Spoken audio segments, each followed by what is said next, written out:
Okay. Well, hi everybody. I'm Alina Boyden, and I'm going to be DMing this session today. And before we get started, I'm going to just give a shout out to Pop Fiction Parlor for sponsoring our D&D session. They're here to help your inner or outer nerd by providing some of the coolest action figures, collectibles, Funko Pops, plushies, and tons more, including signed memorabilia. But best of all, they have all sorts of dice to get your D&D game headed in the right direction. So go to popfictionparlor.com, link in the description, and go to check out what they have to offer. Plus, if you subscribe to the newsletter, you can get 10% off your first purchase. I checked out their website earlier, and I don't know, what a Funko Pop is, or the D&D dice are fine, but they have this like Baby Yoda lunchbox, and it's Baby Yoda with like the frog in the mouth, and then it's like that's the lunchbox, and I was like, that's a pretty cool lunchbox. I could go for that. So that's that would be my pick, but you guys can decide for yourselves. So yeah, welcome everybody. I think we should start probably with some introductions. So I'm gonna have it go in kind of this clockwise direction for me. So I'm gonna let Josh go first and introduce himself and introduce yourself, what you're doing here, maybe a book, and then your character as well, so that we can get our characters going. Cool. Okay, yeah, I'm Josh Johnson. Just Josh is fine. I should have. All of my books are up there on a shelf, and they're far away. Go get him, so Josh. Go get him, Josh. Go, you can go, do it. go, It's go. not Okay, far. all right, I'll be right back. Go, run. Why else are you Okay. here? Are we all getting books? I should get books. I also did not get any. Hold on. Okay, I'm back. 2 feet away. Okay. All right. We did it. So Okay. this is my book. It's the Forever Sea. This is the first one that came out. It came out almost exactly a year ago. This is the UK edition, and this is the US edition. Ooh. It is an eco fantasy. It sort of ships on a grass sea. So the second one, the cover was just released a couple days ago. It's called The Endless Song. The US cover, I should say, was just released. So anyway, that's out in the world. So but what I'm mostly excited about is that I will be playing a toad bard named Bergamot. Okay, so it's not today. Bergamo, it's Bergamot. It's Bergamot. Yeah. He's not fancy enough for anything like that. It's just Bergamot. And you can call him Berg if you want, or Mott, or Ergamot. I don't know. Anything. Gams, Yeah, like any of those things. So yeah. So I'm mostly excited about that. Yeah. Awesome. Thanks so much for introducing yourself, Josh. Holly, you want to go next? Yeah, sure. So I'm Holly Tinsley. I have a book out called Women of Ash and Shadow, which has been out for about a year now, and I have a sequel to that, which is coming out at an undisclosed date in the spring, which hopefully I will release the dates sometime over the next month. But I'm not making any promises because I keep saying I will, and I've been saying this for about 4 or 5 months now, and I still haven't actually picked a date. So we'll see. But yeah, I'm really looking forward to this. I am going to be playing a half-orc barbarian today called Alice Clonk. Alice is a really interesting character. She is the poshest barbarian in the world. She is also a amateur sculptor and a 3-time county barrel hurling champion. So that will come in handy, Wow. no doubt. That's an impressive resume for this game, I have to say. So yeah, I'm excited for that as well. Let's go ahead and have, I said I'd go clockwise, so Zack, I believe you are next on my screen anyway. All right, yeah, I'm Zack Argyle. My books are the Threadlight series. So these are currently the 2 books. I don't know what Look order at those they're in on the covers. screen. Nice covers. Those are beautiful. Thank you. The covers are by a guy in Turkey. His name's Omer. He's awesome. Highly recommend if you need a cover artist. And they are epic fantasy. I call them lightweight epic fantasy because they're about 350 to 400 pages each, as compared to 800 plus.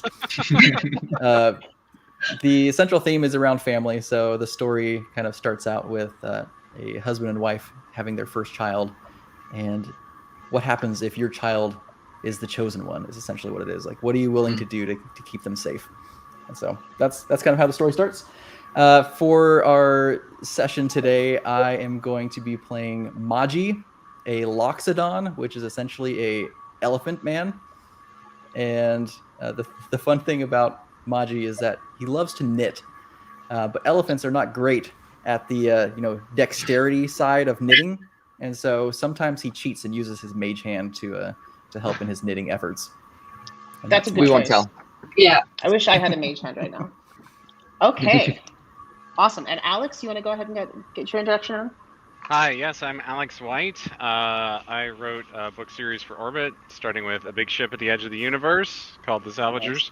And then I also do books for Alien, so Alien Into Charybdis, and Star Trek Revenant, which was just released.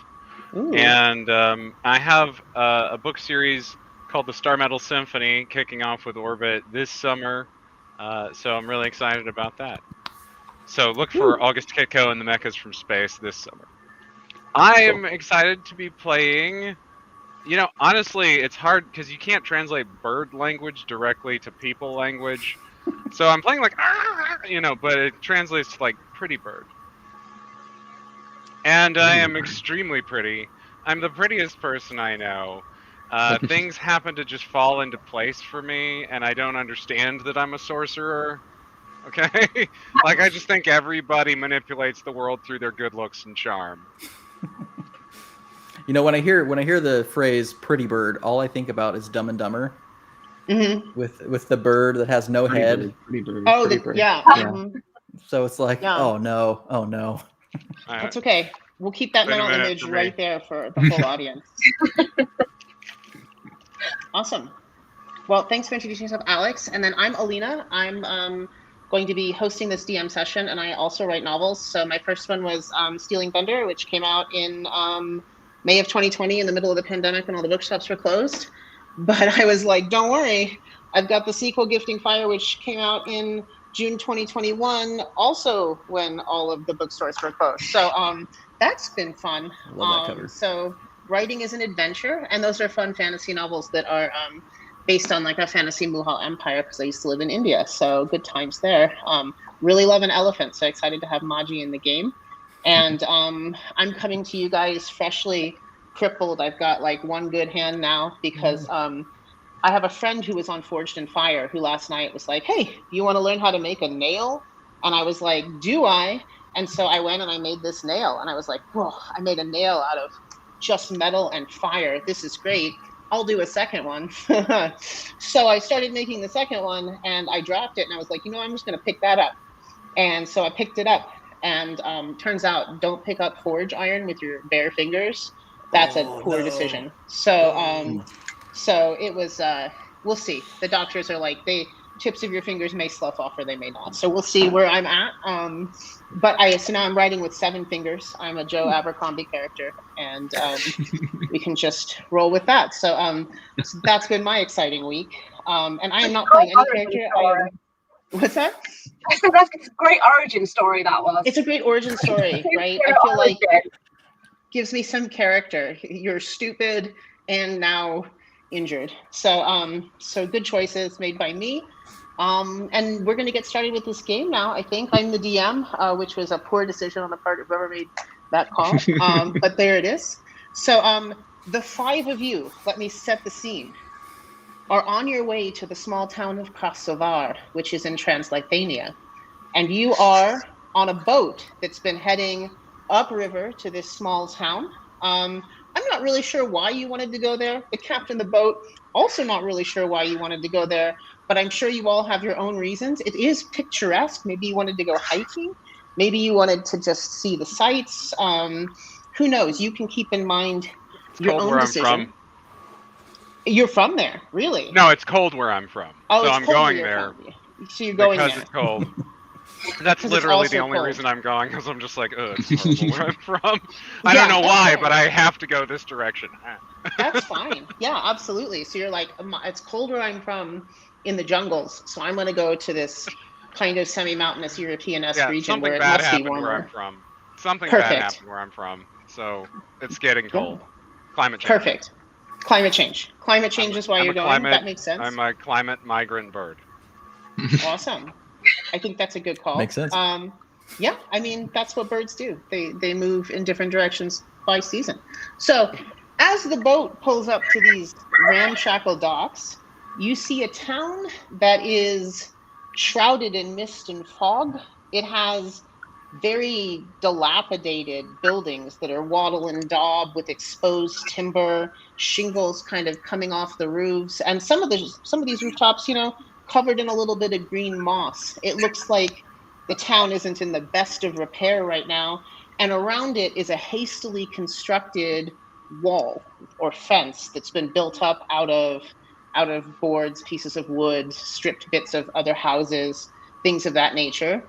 And on the docks and in the streets, you see that everyone is walking around wearing these big beaked plague masks. Oh boy. This is supposed to be escapism. Uh-huh. What's your problem?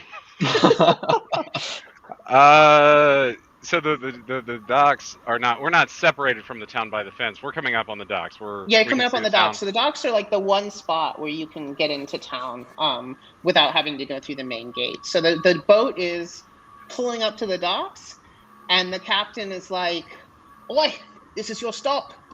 Cool. I promised you I would try, Holly. I promised you I would do my best. So you get. You've nailed it so far. Something. You've nailed it so far. well. So good. This Game of Thrones. It's yeah, that's what it is. It's Game of Thrones. This is perfect. Yeah. That was so good. You're like Sean Bean over there. Mm-hmm. I wanna. Does it look like people are coming to meet our boat? Like, are we quarantined or anything? Nobody's coming to meet your boat. Some people are wandering around town, but it doesn't look like it's that many people out on the streets. But there's some. All right, I'm gonna go hang out on some rooftops and see what I can see. Okay, you want to hang out on some rooftops? That's fine. So you can fly up to a rooftop, and on the rooftop you see exactly what I've already described to you. Cool. So Thanks. People Well, I'm are. not in the dirty street next to people. You're not in the dirty street next to people. So the filthy streets, they're dirty cobblestone streets, and there's animal manure in them because people are, herding sheep through town and driving horses through town with, pulling carts, that kind of thing. So it's not, this is grimdark. This is Joe Abercrombie territory here. This is not something I'm usually familiar with. I write pretty princess fantasy, so this is a new one for me. I think the people that are there that we can see, do they all look the same and like in dress, or does some of them look like they might be people of importance or singled out?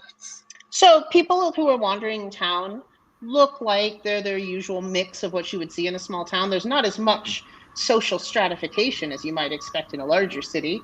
So people are wearing homespun wools mostly. There's a few people with some nicer imported wools, and you're like, oh, look at that scarlet cloth. That looks nice. That's attractive. And most of them are wearing what you might expect for circa, I would say probably 16th century Europeans would be my guess, to give you a perfect mental image without me having to describe that at all. So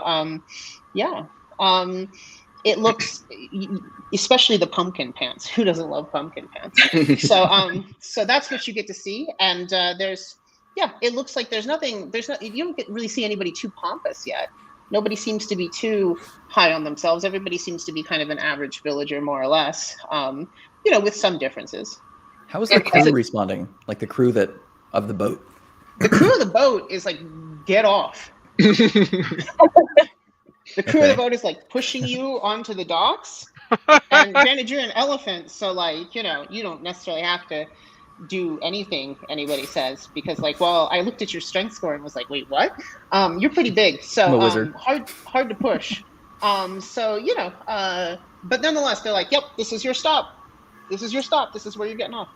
Does it look like anyone in the town is moving? I mean, do they look like they're just sort of walking around without any sort of, like, are they like bustling about? Do they look like they're nervous about anything, or is it like this is a very normal day in this place? This looks at this point like a pretty normal day in this place. People are going about their business. They're buying vegetables at carts and things. They're going to do their daily business. They're doing it all wearing plague masks, but they're going about their daily business. Would we recognize the masks? Like, would we know what they were for? I don't know. Why don't you roll me an intelligence check? Okay. This is the first time I've used actual physical dice in about 5 years, So, Nice. Amazing. That's fun. I like that. so is it intelligence? 16. 16. Wow. A 16, you're like, yeah, this is a plague mask. It's to keep people from getting a plague. I want to talk to somebody. I figure if they're Okay. wearing a plague mask, they probably don't have the plague.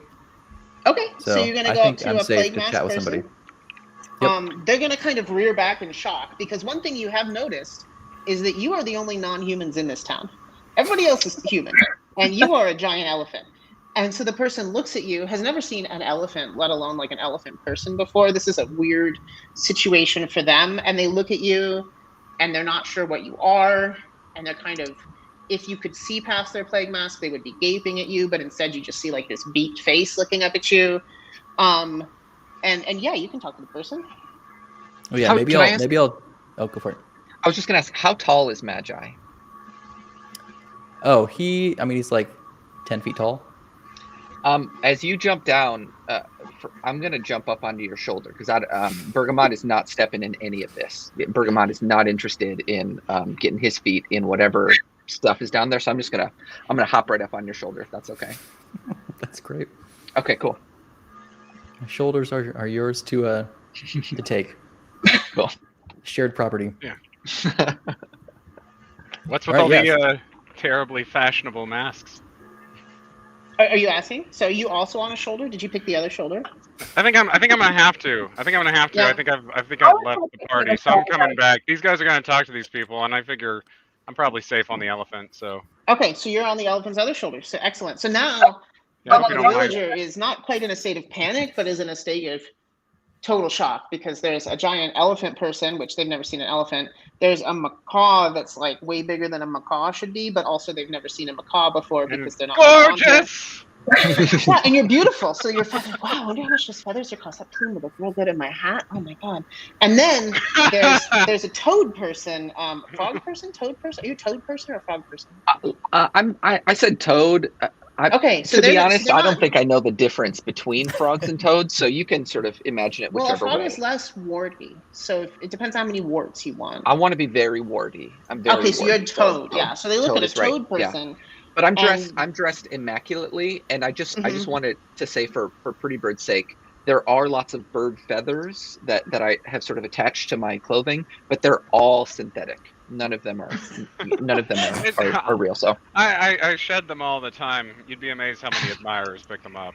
Yep, that's true. Yeah, so actually the villager's kind of hoping that a feather will be shed from either of you. It's fine. Really Sometimes impressed I'll by come the around after clothes. them and pick up their fingernails. It's turnabout. It's fair play.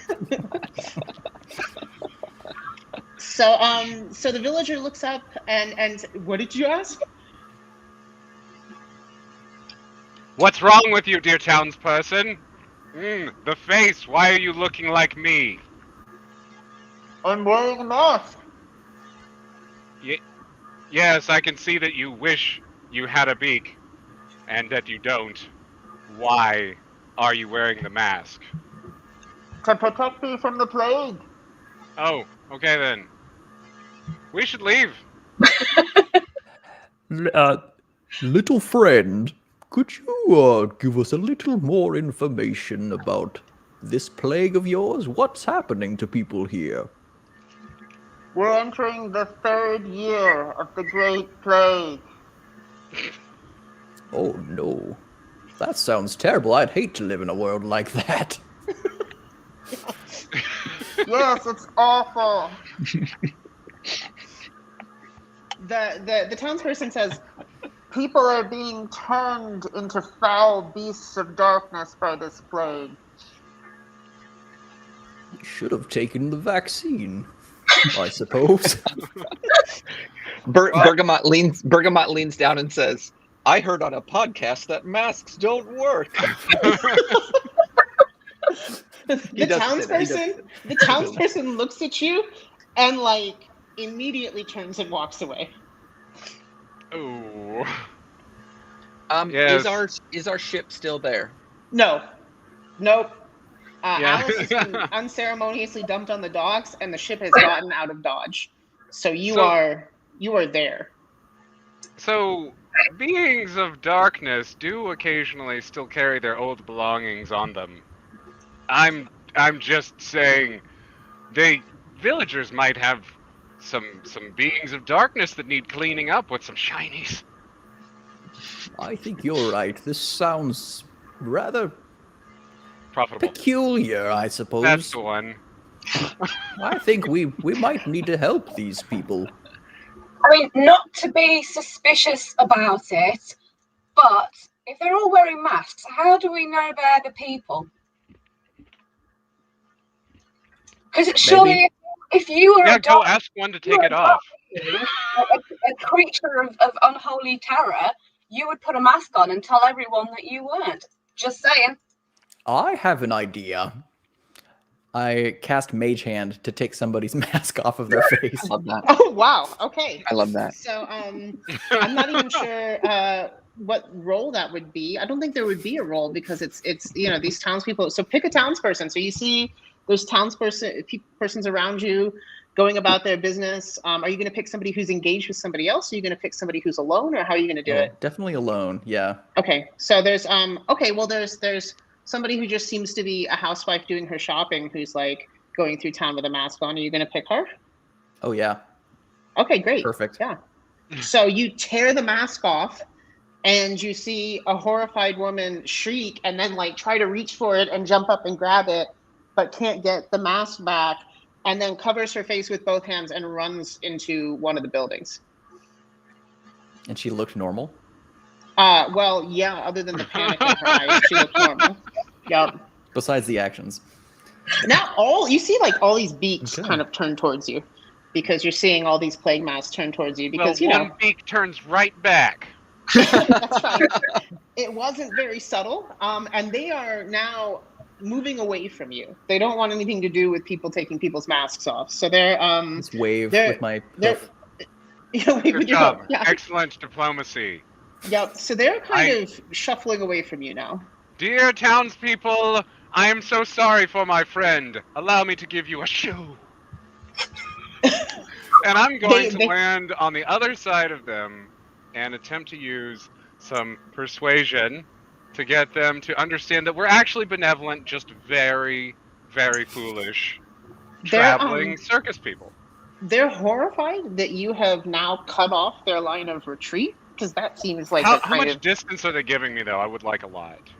You're getting maybe 10 feet, 15 feet, something like that. Okay, good. At We're least 6 still. feet.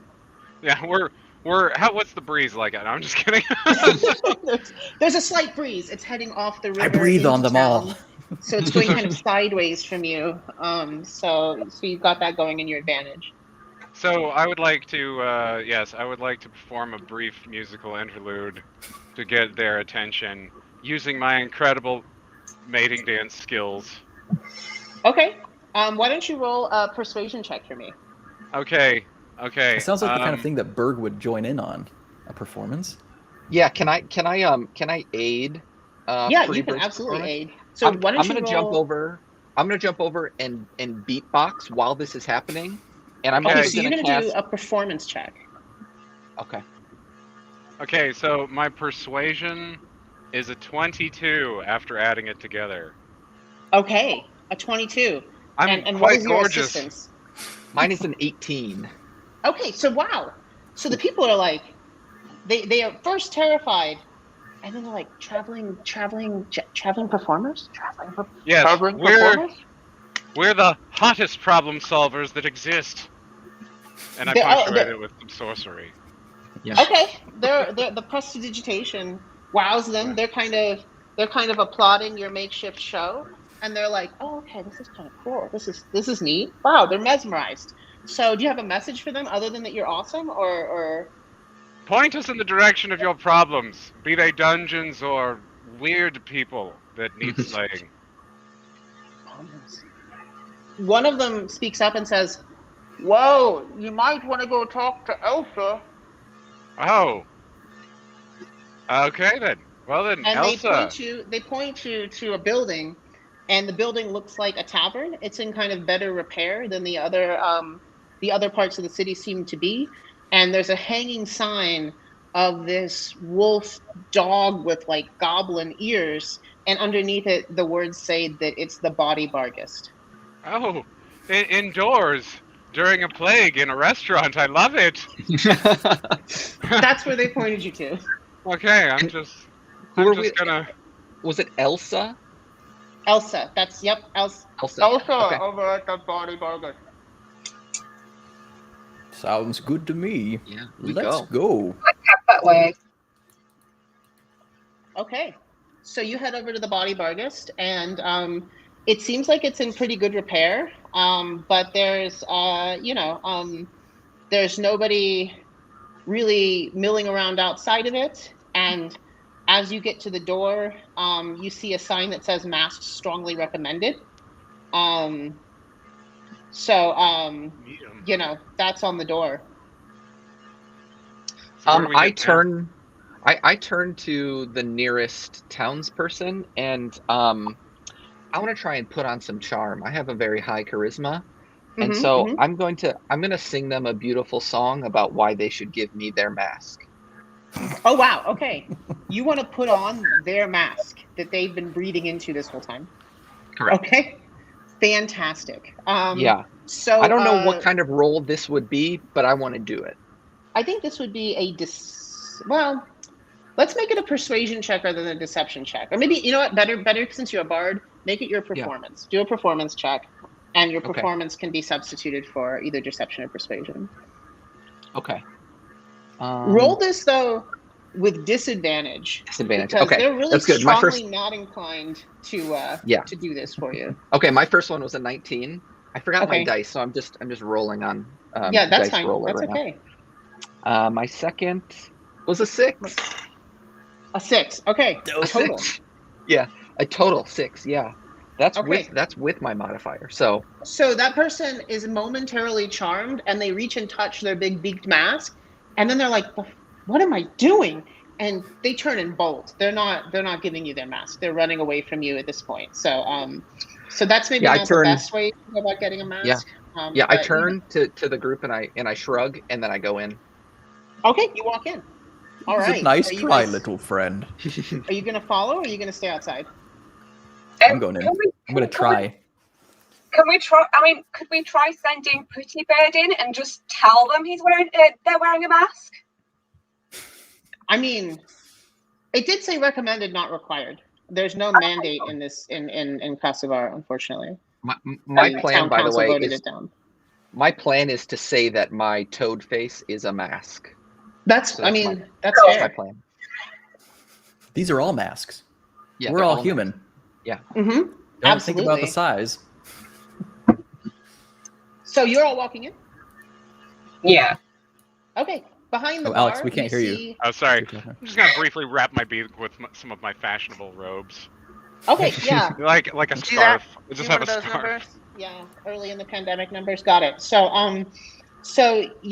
there is a woman standing behind the bar in an otherwise empty bar room. She's petite blonde woman with a big plague mask. You can't really get a sense of her face because she's got the goggles and the big black beak going on. But she kind of looks over at you, and she's like, "Welcome to the Body Bargist." Elsa, we heard you needed some help, and maybe we could be the ones to help you. Well, I think the biggest problem these days is running a restaurant in the middle of a plague. Nobody seems to want to come into a crowded room and drink beer and use up, utensils that have been used by other people in the middle of a plague. So that's been the biggest problem I'm facing. Have you considered a delivery service? Yeah. My last 2 delivery guys turned into zombies, though, so they had to be put down. Oh, that's a common problem. That's unfortunate. I think it was a Bergamot shame.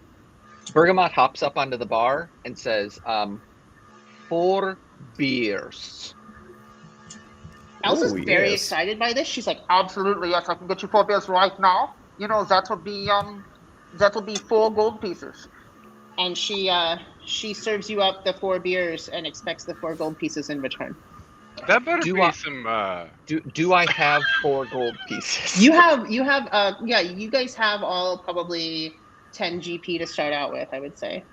Yeah, I pay the 4 gold pieces, and then Wow, I all turn right, to the generous. I turn to the rest of the group and I say, "Do you want anything?" That was more than kind, little friend. Thank you so much. No, Uh, I drink these. Oh, Do you want anything? And I'm That's already even starting. more I'm already impressive. starting to drink them. Yeah. And Elsa looks super excited. You can't really tell very much, maybe just by the eyebrows, but is very pumped to have somebody hard drinking in her bar after all this time. So this is really good news for her. So she's ready to go to like pour more beers if need be, because this is like, gonna make her rent for the month. So Yeah, I'm just slamming these back. we want Okay. to get rid of the plague. That's what we want to do. We heard that Elsa's maybe like- you know where we could go to try. Get rid of the plague. Well, I don't know that you can cure disease so easily, even if you're a band of adventurers. It's lucky for you that none of you is human, because this disease, it only affects humans. Oh, how convenient. Yeah, it makes your lives much easier than mine, I can tell you that. However, I think the biggest problem is these, I hate to say it, but I think it's, our big problem these days is Castle Falkenstein.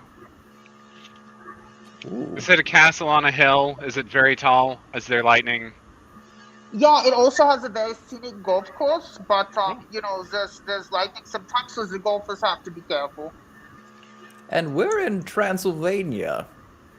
No, How you're in suspicious. Transylvania. Common mistake. Oh, Wait, what? I thought Yeah, I'm sorry. You didn't go to the right place. It happens all the time. We get these stores looking for Dracula's castle, and they end up here in Transylvania. It's such a problem. Well, he has that shiny that he wears around his neck that I'm. Gotta get it. Yeah, here we don't have any Dracula. We just have the Black Countess Falkenstein, who lives up in her castle and hosts her large parties with all of her friends from Florida. So, yeah. ooh, Wow. that sounds fun. Yeah, she's having a party this week, I think, probably, yeah. If Wow. fantasy has taught me anything about real estate, it's that if we topple that dungeon lord, that's our castle. Yeah, that's right. Oh yeah. Mm-hmm. Berg, you want to get a to-go cup for those drinks, and we can head towards the castle? As Berg is drinking, a man wanders into the tavern, and he's the first villager you've seen not wearing a mask. And he walks in and walks up to the bar and is like, I'll have a beer, Elsa. And Elsa's like, oh, Igor, what are you doing? You need to be wearing a mask. And Igor's like, I read a pamphlet. It says that they don't work. And Elsa gives him a beer because he's willing to pay a gold piece. And he's sitting there sipping his beer, and he looks over at you, Bergamot, on the bar, and just coughs in your face. I'm gonna Good to see an outsider coming into Transylvania. It's rare we get visitors here in Krasnovar these days. I slug back. I may be on my third by this point. I slug back the third beer, and I sort of step over. I put a hand on his shoulder and I cast sleep on him. You cast sleep on him? Okay. Yeah. What's the save DC on that? It is. I think it's based on. I think it is hit points, just. right? It's based on hit points. So I roll 5d8, and then the total is how many hit points of creatures this spell can affect. Okay, So as long great. as so I'll roll 5. Roll 5d8 for me. 2, 3, 4, 5. 21. 21 does not put him to sleep, actually. Dang it. And in fact, he turns towards you, and He knows that I tried to do this. A strange glow in his eyes. And I'm going to ask you all to go ahead and roll for initiative. I think you can't sleep, buddy. Oh, I rolled pretty terrible. Okay, I will. Just before initiative, I turn to the rest of the party and I say, "That's my bed." I thought it was a great idea. It was a great idea. So. No, it was a really clever idea. But sometimes these things don't quite work out the way we plan them. Yeah. Or they do work out the way we plan them. Oh, I rolled a 1. Yay. You rolled a 1. Oh, you got worse than me. Woo-hoo. Wow. I rolled a 1 plus 2, so 3. Okay, a 3. And Zach, what did you roll? 6. A 6, a 3, and a 6. Okay. I rolled a 19. A 19, excellent. Okay. And I got a 10. A 10. Okay. So, Josh, you get to go first, and what you see is suddenly this guy doesn't look as normal as he did a moment before. He's starting to sprout claws from his hands. His tongue is starting to grow and loll out of his mouth. His teeth are starting to erupt from his gums grotesquely and turn into long, pointed teeth. His hair is starting to fall off in clumps. His ears are starting to get a bit pointed. He's getting kind of muscular and a hunchback, and he's growing larger. And and Elsa is hiding behind the bar, so she's trying to make herself as invisible as possible. Okay. Ooh, this is yucky. I think so. We're all level 5, correct? You are all level 5, right? So, I've never done this before, but I want to use Bardic Inspiration. Okay. So, I can use a bonus action on my turn to choose one creature other than yourself within 60 feet who can hear me. That creature gains 1 Bardic Inspiration die, a d6. Once within the next 10 minutes, the creature can roll the die and add the number rolled to one ability check, attack roll, or saving throw it makes. Basically, it just gives somebody a little bonus. So, who is next in the? Would I know who is next in the? Next in the initiative order after you would be Alice Clonk. Okay, I'm going to do this for Alice. And I think I don't think I have to roll anything. I just do it, right? Okay. Yeah. So I'm going to do this, and then I'm going to draw my rapier. Okay, wonderful. And then I also need you to roll me a Constitution saving throw, if you don't mind. Yes. Okay. What is my Constitution? You're gonna get infected. Great. You're gonna die.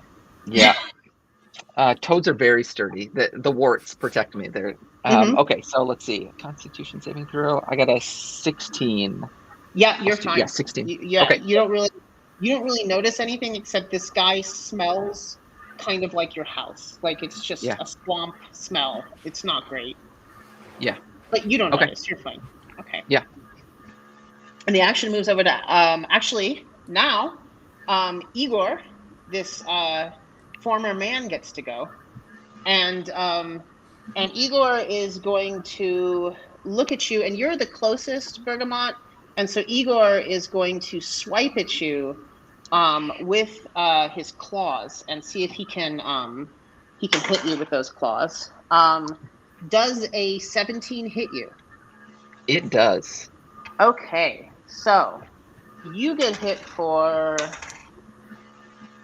11 slashing damage. Ow. Okay. And you have to roll another saving throw for me, please. Okay, another Constitution saving throw. Yeah, another Constitution saving throw for me. Okay, let me see. That's a 12. A 12 succeeds, so you are good for right now, other than your horrific gaping wounds now from this plague beast that has attacked you. So I do not like that. I do not like that at all. And so now it is Alice Clunk's going. So Holly, it's your turn. Okay. Am I in melee range? You're pretty well within range. I mean, I would say that you were probably less close than Bergamot, but you're pretty close. You're all crowded around a bar, so it's not a lot of space. Okay. So I am going to take out the great axe, which I have named the Stranger Rearranger because all good weapons are nailed. Wonderful. I'm gonna swing at it, and as I see, because I've seen it try and swipe at Bergamot, I'm gonna try and take the arm that's swiped him. Okay, so you're gonna go and make that attack. So go ahead and roll your attack. 8. Oh wait, no, sorry. Is it strength based? Strength based. Yep. Strength would be. That'd be 12. 12. Yeah. So is that with your proficiency bonus too, or no? Yeah. Yeah. Okay. A 12 does not hit. You swing for the arm specifically, and you're like, maybe I should have swung for maybe the whole guy and not just the arm. Is what you're thinking to yourself. So you miss with that swipe. But the creature does turn like its red eyes towards you and lets out a growl at you. Can she add the Bardic Inspiration? She could if she wanted to roll the Bardic Inspiration on. Well, is it? Yes, I believe that's for any roll. I'm just looking. It's rolls for as well. roll to 1 ability check, attack roll, or saving throw. So if you want to roll that D6, I would roll that. Yeah, let's do that. That is a good idea. That is 5. So yeah, absolutely, that now hits. So what happens is you're kind of missing, and then you hear this bardic music, and you're like, no, I've got the groove. I've always wanted to kick somebody's ass to a soundtrack. And you make a counter cut, and you hit. So roll damage. Okay.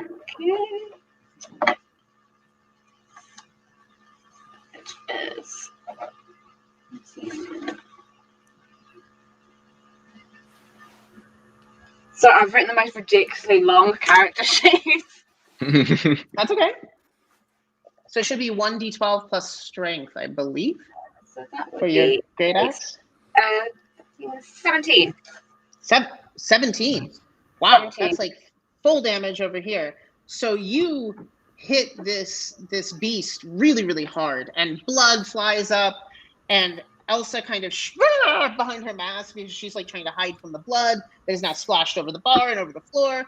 But it's not dead yet. It's just angry. So it's like as it now faces you as the bigger threat. And it is now Zack, your turn. Oh yeah, Magi is very mad that Igor attacked his friend Berg, and so he lets out a big trumpet sound. Wow, that's a really good elephant. And That then was really good. 3 shots of fire blow out of his trunk towards Igor. Okay. 1, 2, 3. So this is it's a firebolt. scorching ray. Scorching ray. So that's a ranged attack. Yeah. Ranged attack, 3 separate attacks to hit. Okay. That's a 15 for the first one, Yep. Hits. and then a 22 for the second, That definitely hits. and 13 for the third. 13 does hit. Oh, sweet. All right. Actually, I'll just roll all 6 of these at the same time then. Oh, right. Roll 6. All right, what do we got here? We got 22 damage. So, how do you want to do this? Oh, man. Yeah, You get to these describe for me what happens to this guy. 3 bolts of fire just explode out of my trunk and consume him. Just one hits him right in the head, one hits him right in the chest, and one hits him lower. And the combination of all 3 just make his entire body liquefy. He starts to melt down into a puddle of zombie ooze. Wonderful. And that zombie ooze hopefully boils off, and you're left with some dust that is less transmissible. So so that's what happens. We're out of initiative order now. I'm sorry, our macaw friend Pretty Bird didn't even get to do anything because of this devastating fire attack. But, I devastated in my own way. Yes. That's right. So Devastatingly so- handsome. Elsa peeks up from the bar and kind of looks around and sees like the blood in one place and is like kind of cringing away from it, and then sees the ashes on the ground. And she tosses you a bar rag, Magi, and it's like, you wouldn't mind cleaning that up, would you? I try to catch it, but I'm not very good at catching, so I'm like, go like, and I miss it. do one of these And I numbers say, like me now? So- Oh, I'm sorry. And then I try to take out a gold coin to give to her, and I like throw it, but it's like super awkward and like hits the table and rolls at her feet. yeah, well, That's for you. Sorry about the mess. she takes a different cloth and picks that up and puts it in the till, and seems pretty excited for the gold piece. You did a whole Han Solo sorry about the mess business, which is great. And she kind of like lets you clean up the mess because you guys seem to be immune to this plague that she is definitely not immune to. Yeah, I'll grab the rag that she tossed and clean up the mess, and then once I'm done with that, I'm gonna bind my wounds with that rag. Okay, that's a power move. What's She's your horrified intelligence and score? disgusted. Low, pretty low, I would say. Yeah. Yup. High, Plague rag. very Use that. His charisma, name is but- Bergamot. Like, it's a wheat infection. You're a wheat infection. So Yeah. so she's basically horrified to see what Bergamot has done, but that's okay. So I heard two things: castle and plague. They're obviously related. Let's burn that place to the ground. Elsa Yes, looks that at you should and is be. like, yeah, but maybe don't burn it to the ground because it's got some touristic value for the town. So once the plague is over, Yeah. people will come back, the economy will return, people it a will public get back library. to work. But the problem is the Black Countess Falkenstein. She's always hosting these parties, and every time there's a party, the next thing you know, the town is attacked by zombies. Are the zombies well dressed? Yeah, most of the times they're wearing very fancy clothes. Asking the yeah. important questions. Oh, I think we know what's going on here, and that is that there's a bunch of free clothes walking around. You know what I'm saying? We can't get infected, but we can take these to other human villages and walk around in them fashionably. No, I don't think those two things are related because I don't understand disease. I'm a bird. Yeah, it's lucky for you that you're, not human. I mean, we did have a very bad case of avian influenza a couple of years back, so that would have been a problem for you. But now it's cleared up, so the chickens are back to being healthy. Mostly, I have a problem with just too much window cleaner or smoke. Yeah, trying to make sure not to use any Teflon pans while you're here. Yeah. Right. Thank you. I appreciate that. It's a natural enemy of mine. Did Elsa mention there was a party this week, or does she know when the next? Would you know when the next one would be? Elsa Ooh. says, I've not been to any of the parties because I don't want to turn into a foul creature of the undead, but I think there's probably you could go and ask Countess Falkenstein. She's very polite, very nice, and she could tell you maybe when the next party is going to be. Are these parties? Do we know if they're invite only, or are they open to people just kind of coming in? Well, there are invitations that go out mostly to Countess Falkenstein's friends, but she's very open and very nice, so you might just ask her. If I could just ask my friends one moment. Guys, we know that she's using the word like black like metaphorically, right? These townspeople aren't like horribly racist and just getting us to do their job, are they? I wouldn't put anything past it, but pretty- hopefully not. It's pretty townspeople-y up in here, is all I'm saying. Agreed. Okay, did you mean black metaphorically? She's like, yeah, what other way would I be using that? What do you think this is? Just because we're in a small town, you think everybody here is a racist?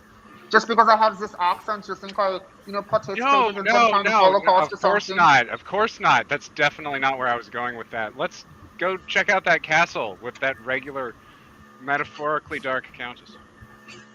One to go cup, please. Yeah, that's just another gold piece to cover, the costs.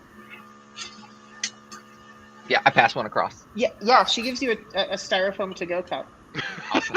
For your beer. Does it have like a cap and a straw in it? It does, yeah. Forged. It looks all set up. She was wearing gloves when she put it together Perfect. for you. Does the straw still have like the little? The little piece of end paper on the end. Perfect. Yeah, that's right. Mhm. Yeah, fantastic. Yeah, You get pulled over like by the Jamba Juice. constable. yeah. I walk out sipping my beer out of a straw. Yep, perfect. Excellent. All right, we head into the castle. Yeah, let's go. I just want to make it clear. If I see anybody wearing a maca hat, I'm going to shoot them with a firebolt.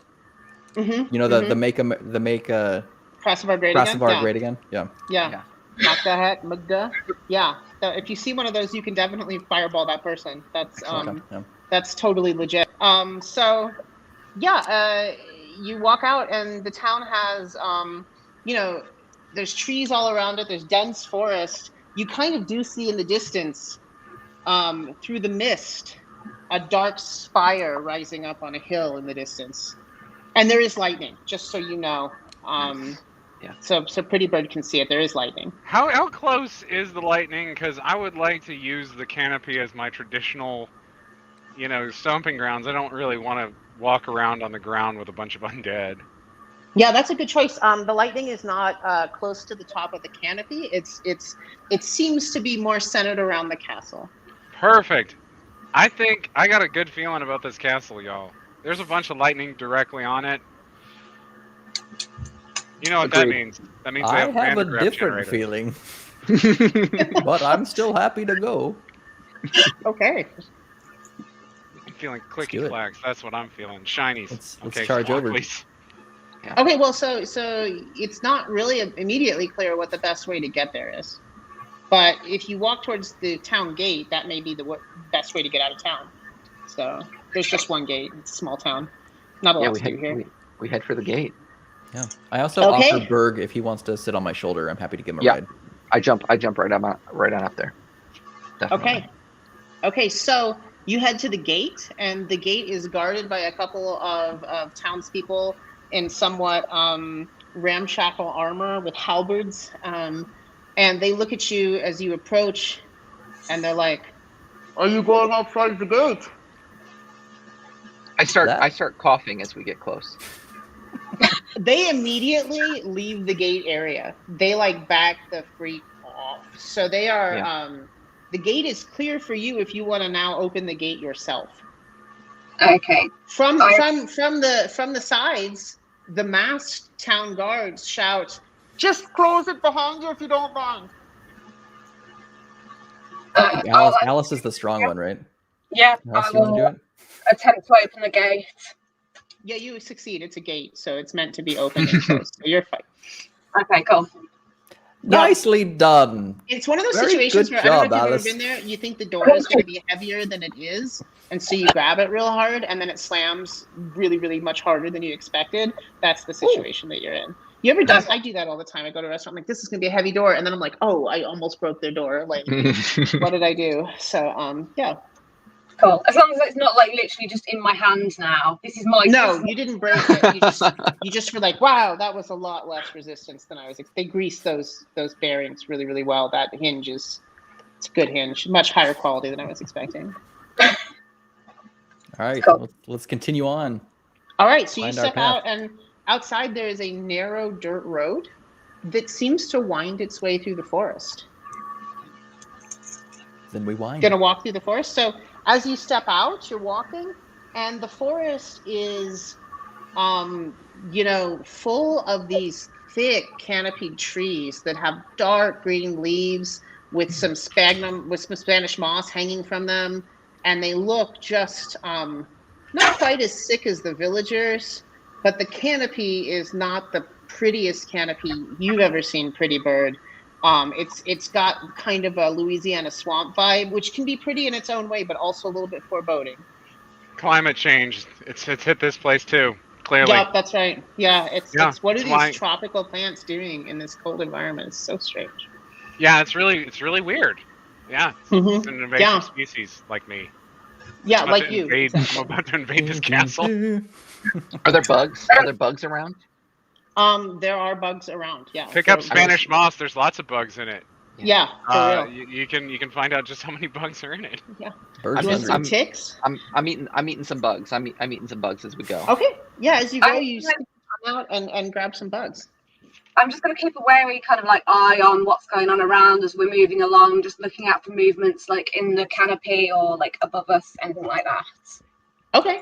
So as you're moving along, you're make me a perception check.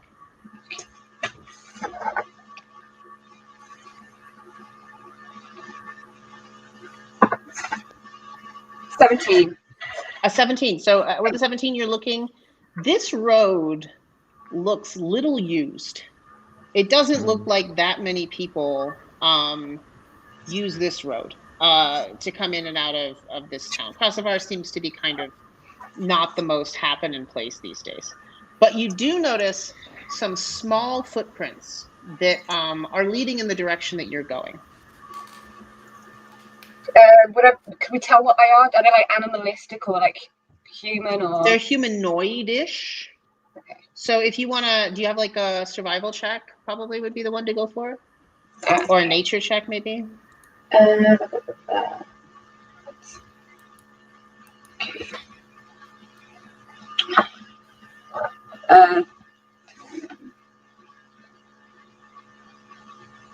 I have a feeling that Alice is probably not great at either of those. I mean, I don't know. Barbarians tend to be specialized in survival, so. 15. 15. Yeah, a 15 is enough. And you look and you recognize that these seem to be goblin tracks. Ah. Looks like just one. Ah, goblins and I get along. We both like Yeah, gold so- a lot. We both like gems a lot. What, great. what do Dan. you guys think? Follow the tracks? Or Let's keep going. Yeah. Well, the tracks are going the direction that you're going, so it doesn't. You don't really have much choice unless you choose to off-road it. Okay, So, so I wasn't sure about this party before, but now that I know that there are goblins in attendance, goblins always party hard. yeah, goblins are pretty cool. So Getting way cooler. as you round the corner in the road, you can see in the distance there is a goblin who is just making his little way with a pack on his back that's just full of stuff, just overstuffed with stuff. Like he probably needs a cart, but he's got it all on his back instead. You're wondering what his strength score is to be able to carry all of that. He's got pots and pans and random knickknacks and trinkets and all kinds of things in this pack that he's carrying as he trundles along the road in front of you. I shout towards the goblin, and I say, "Do you need help?" The goblin goes, "Ah!" And he turns around and looks at you and sees a giant elephant person and a weird bird and a toad person and a half-orc barbarian, and is like, "Help? Nope, just traveling town to town." Got a lot of stuff there, little friend. Yeah, business is great. You know, I just get to go from town to town, and everybody else dies from this horrible disease, but I don't, so I have this advantage. People, you know, they go and they place orders with me long distance, and I'm able to make a ton of money by delivering these things to people who need them. Oh, where are you delivering these ones? Well, I just made my stop in Kosovar, and now I'm heading down the road to the next town over. Do you know how to get to the castle? Castle Falkenstein? Clearly, yes. The goblin bobs his head. He's like, "Yeah, I can show you." That would be wonderful, little friend. Great.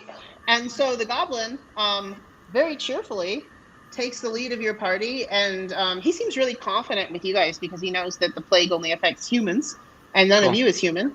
So he's not human either. So you guys are scot-free in this land. It's a major power not to be able to get this horrible disease. So the goblin starts marching you down the road, and a little ways down the road, he turns down a narrow dirt track that stretches out into the forest. And as you look over the canopy, it looks like it's heading windingly, vaguely in the direction of Castle Falkenstein. As we go, I ask if I turn to the rest of the party and I say, "Would you all like to hear some walking music? I specialize in music. Would you like to hear some music?" Oh, yes, I'd love that. Love to.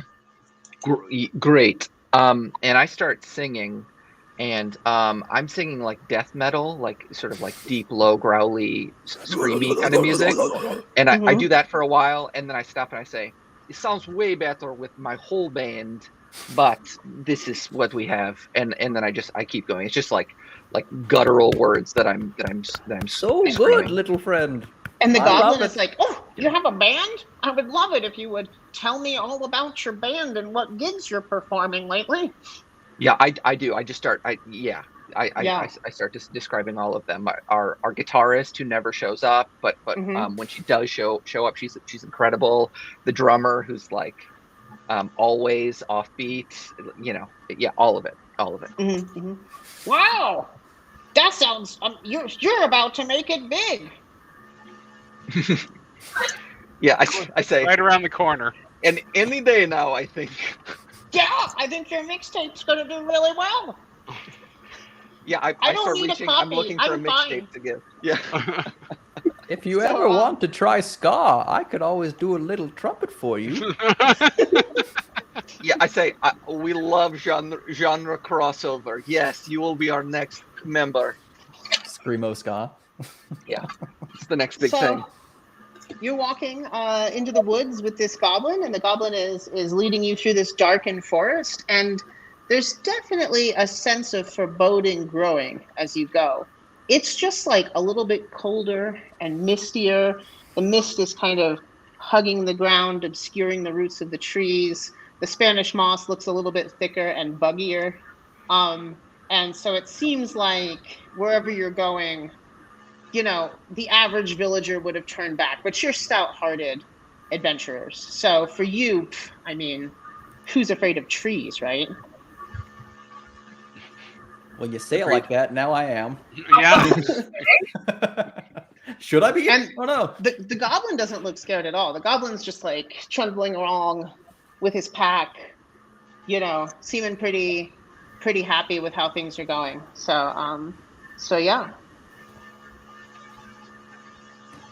I say to the goblin, have you been to this castle many times?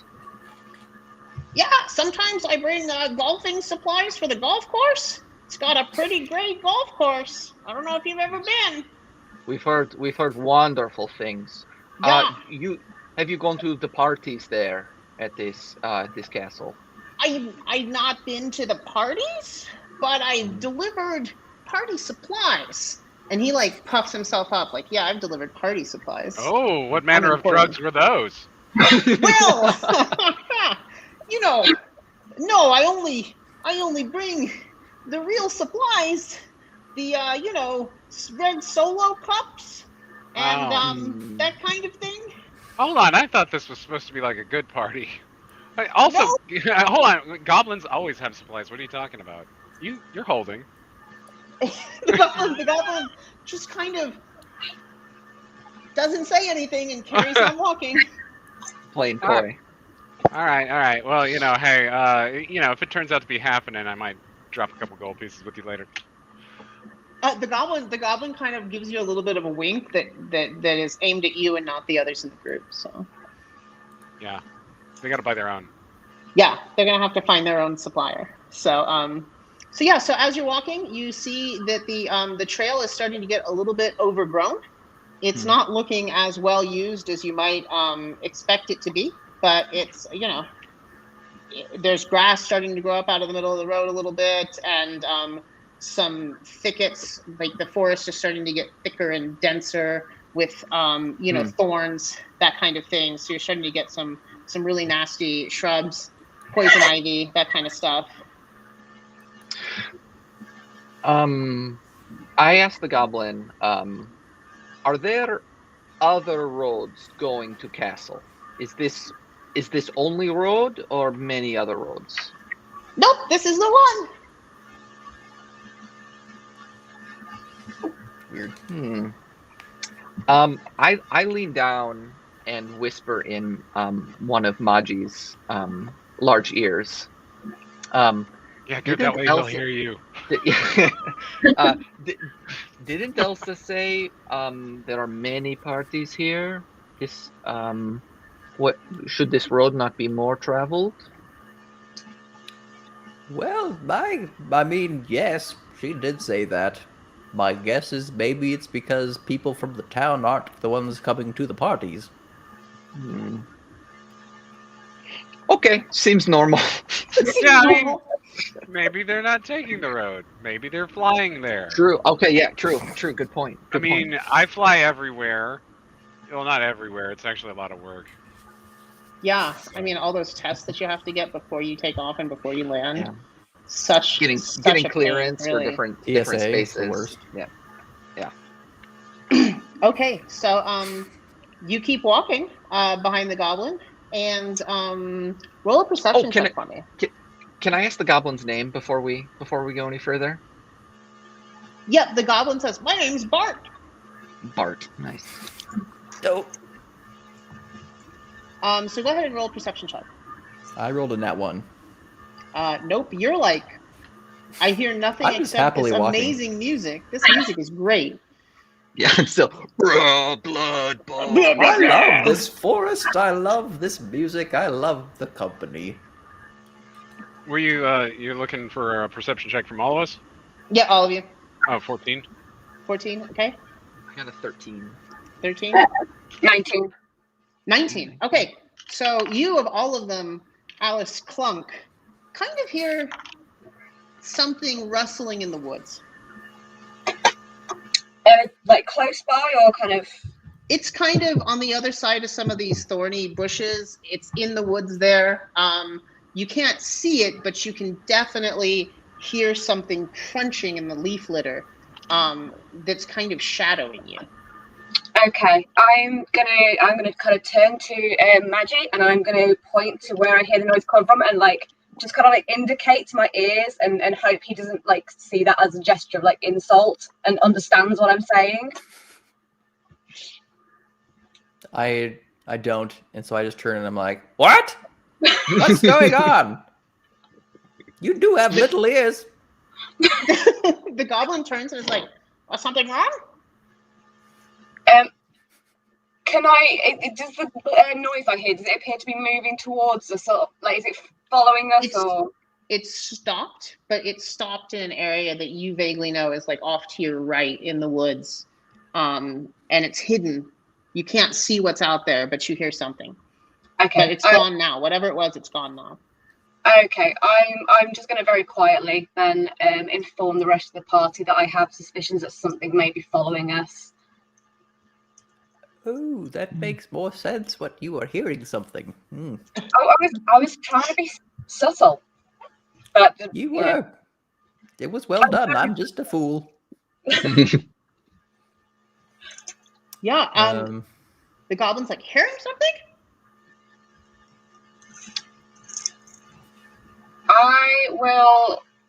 I'm going to kind of move towards where the sound is coming from a little bit and just see if I can see any signs of what it could be or where it's gone. Yeah, so there's kind of a shadow in the distance that looks big and hulking and quadrupedal. Okay. In my experience, that doesn't tend to be good a lot of the time. So yeah.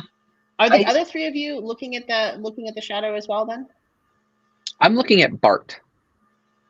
You're looking at Bart, and Bart is looking at you, and there's a look that passes between us, and there's just a spark of something there. There is a spark of something, and I need you to make a roll for me.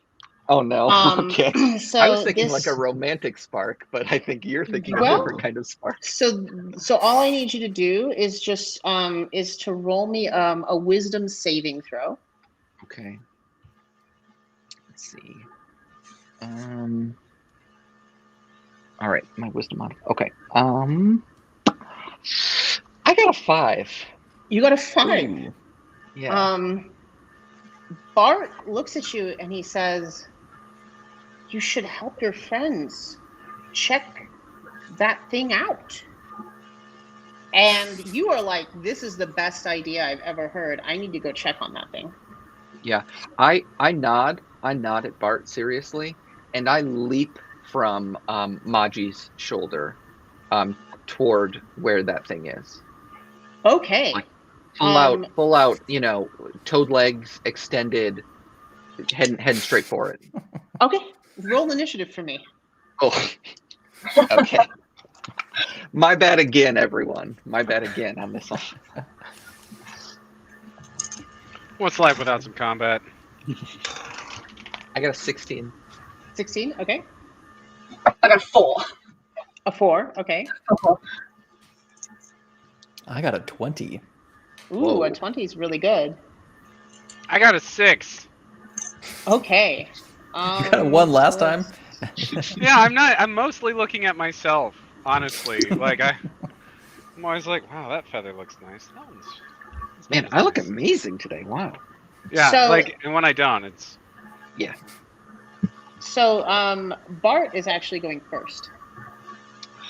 And Bart suddenly isn't a goblin anymore and starts to change shape.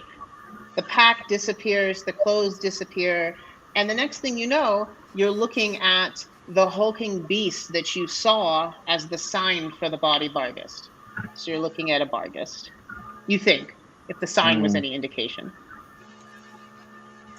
And Bart is going to lunge at Maji, because Maji is closest and everybody else is riding Maji's shoulders.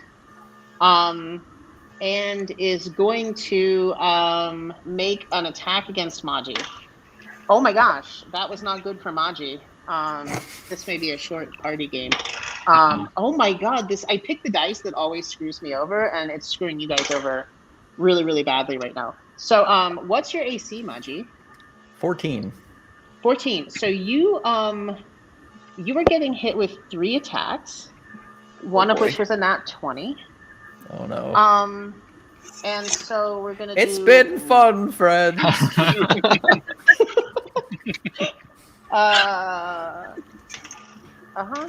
So you take 20 damage as this Whoa. Bargus leaps at you, bites and claws at you, rending your flesh, ruining your nice mage robes, and just trying to eat you, basically, growling all the while. Yikes. Not great. And now it is Maji's turn to respond.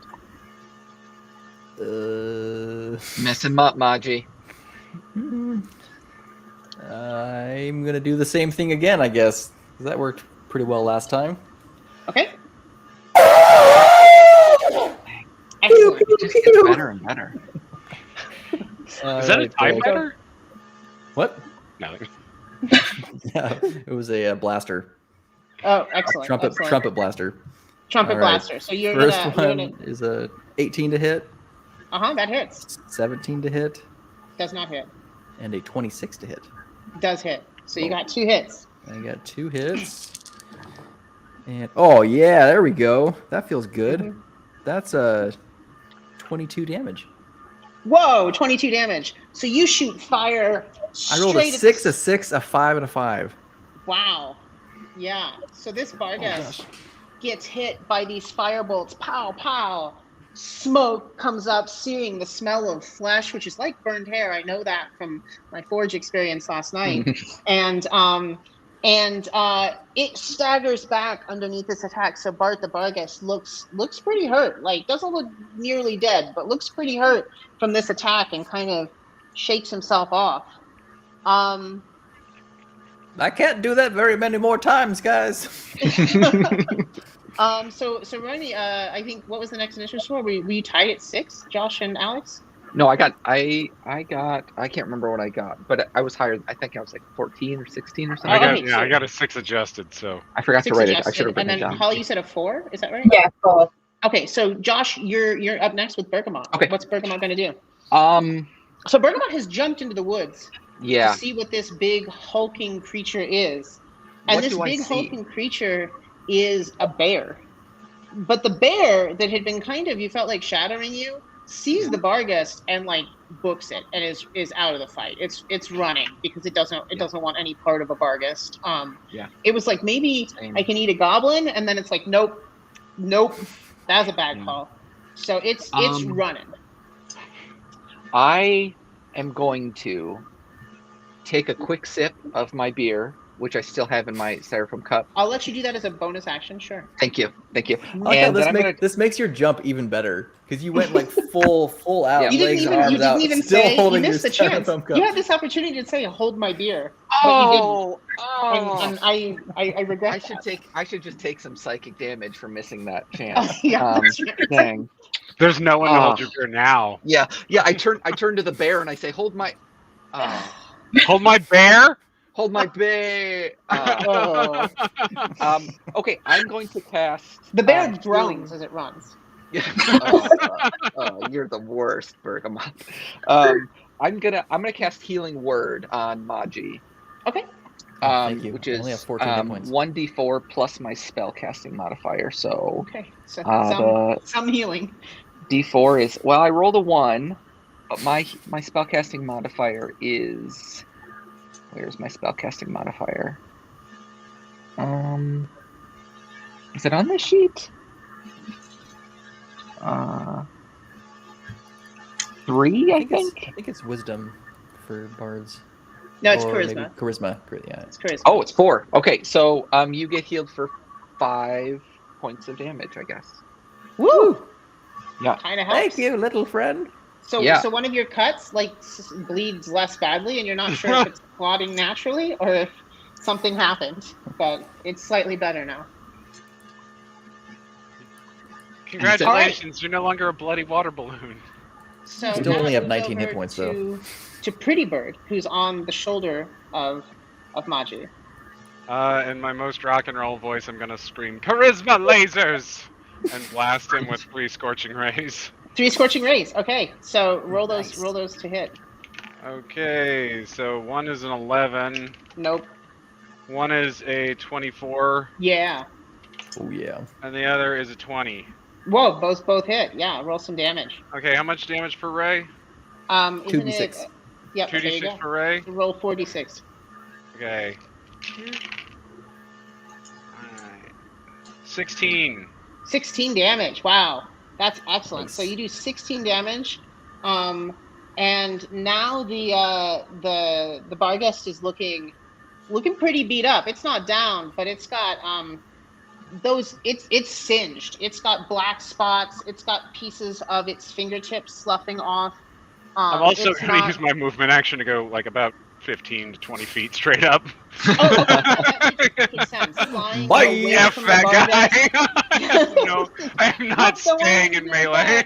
Nope, you don't want to be there. So the Barghest is still up. It's not looking as great as it was, but it's looking pretty hurt. So, okay. And the action moves to Alice Clunk.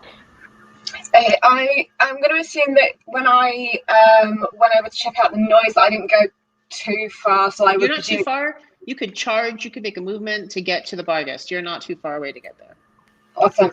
So I am going to rage very politely, if everyone is okay with that. Mm-hmm.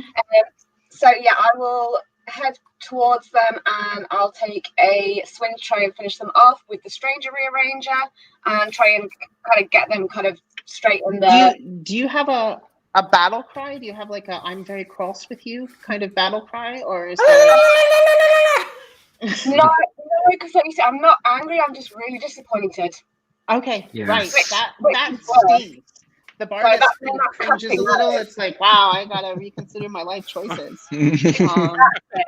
Wow.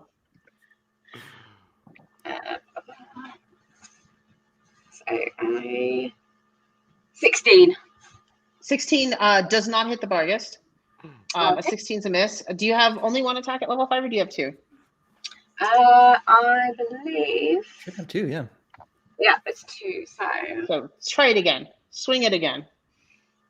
Come on. A 6. A 6? A 6. Yeah, that hits. No, I'm kidding. It just doesn't hit. That's a You miss. hit the ground. You swung twice, and the Barghest is kind of like, the Barghest was really like, it had been hit pretty hard, and it was feeling pretty bad about life. And then you came in and were like, whiff, whiff, and it's like, oh, maybe I've got this after all. maybe Aw, I'm still good to go. you encouraged him. Yeah, You well, know, when you he know, was feeling down. he was like, I Everyone am needs confidence. hurting. This sucks. I shouldn't have picked an entire party of level 5s when I am a CR5 creature. That seems like, in retrospect, a mistake. Yeah. But now he's like, you know what? Maybe I got this. Maybe I can make a party wipe happen. And so the Barghest is going to go ahead and attack Maji again because Maji looks the most hurt, Ruh-roh. and killing Maji seems like the way to do this. And yeah, so Maji, what did you say your Uh-oh. 14. 14? Okay. Oh, okay. I can't decide if that's a good look on your face right now or a bad You look. know, you got hit by 3 attacks, Uh-oh. but lucky for you, I kind of whiffed the damage rolls, so you take 10 damage. Oh, nice. So you did get attacked, but for whatever reason, the thick elephant hide and the layers of fat got stuck in the Barghest's teeth and claws, and it was just less effective than it maybe otherwise would have been. It looks disappointed and ashamed that it was not able to take you out. But you are large, so it's kind of like, well, it is a big creature, so I'm gonna take some Well, I'm solace feeling in that. great with my 9 hit points right now. So Yeah, you're looking great. So I believe you were first up, so it's up to you now. oh yeah. I'm just gonna do a regular firebolt on this one. Okay. And oh no, that's a miss. I got an 11. Okay, so you have missed with your firebolt. And the regular firebolt means you just do one. Is that the deal, or? Yeah, just one. Okay, well, you have missed, and the Barghest is like, oh, I'm still in the fight. I'm still in the fight. And it is up now to Bergamot. What's Bergamot going to do? I don't know what Bergamot is going to do. I think Bergamot jumps Tell him a he's little ugly. closer. Kill him with insults. Yeah, I was thinking about doing Vicious Mockery. I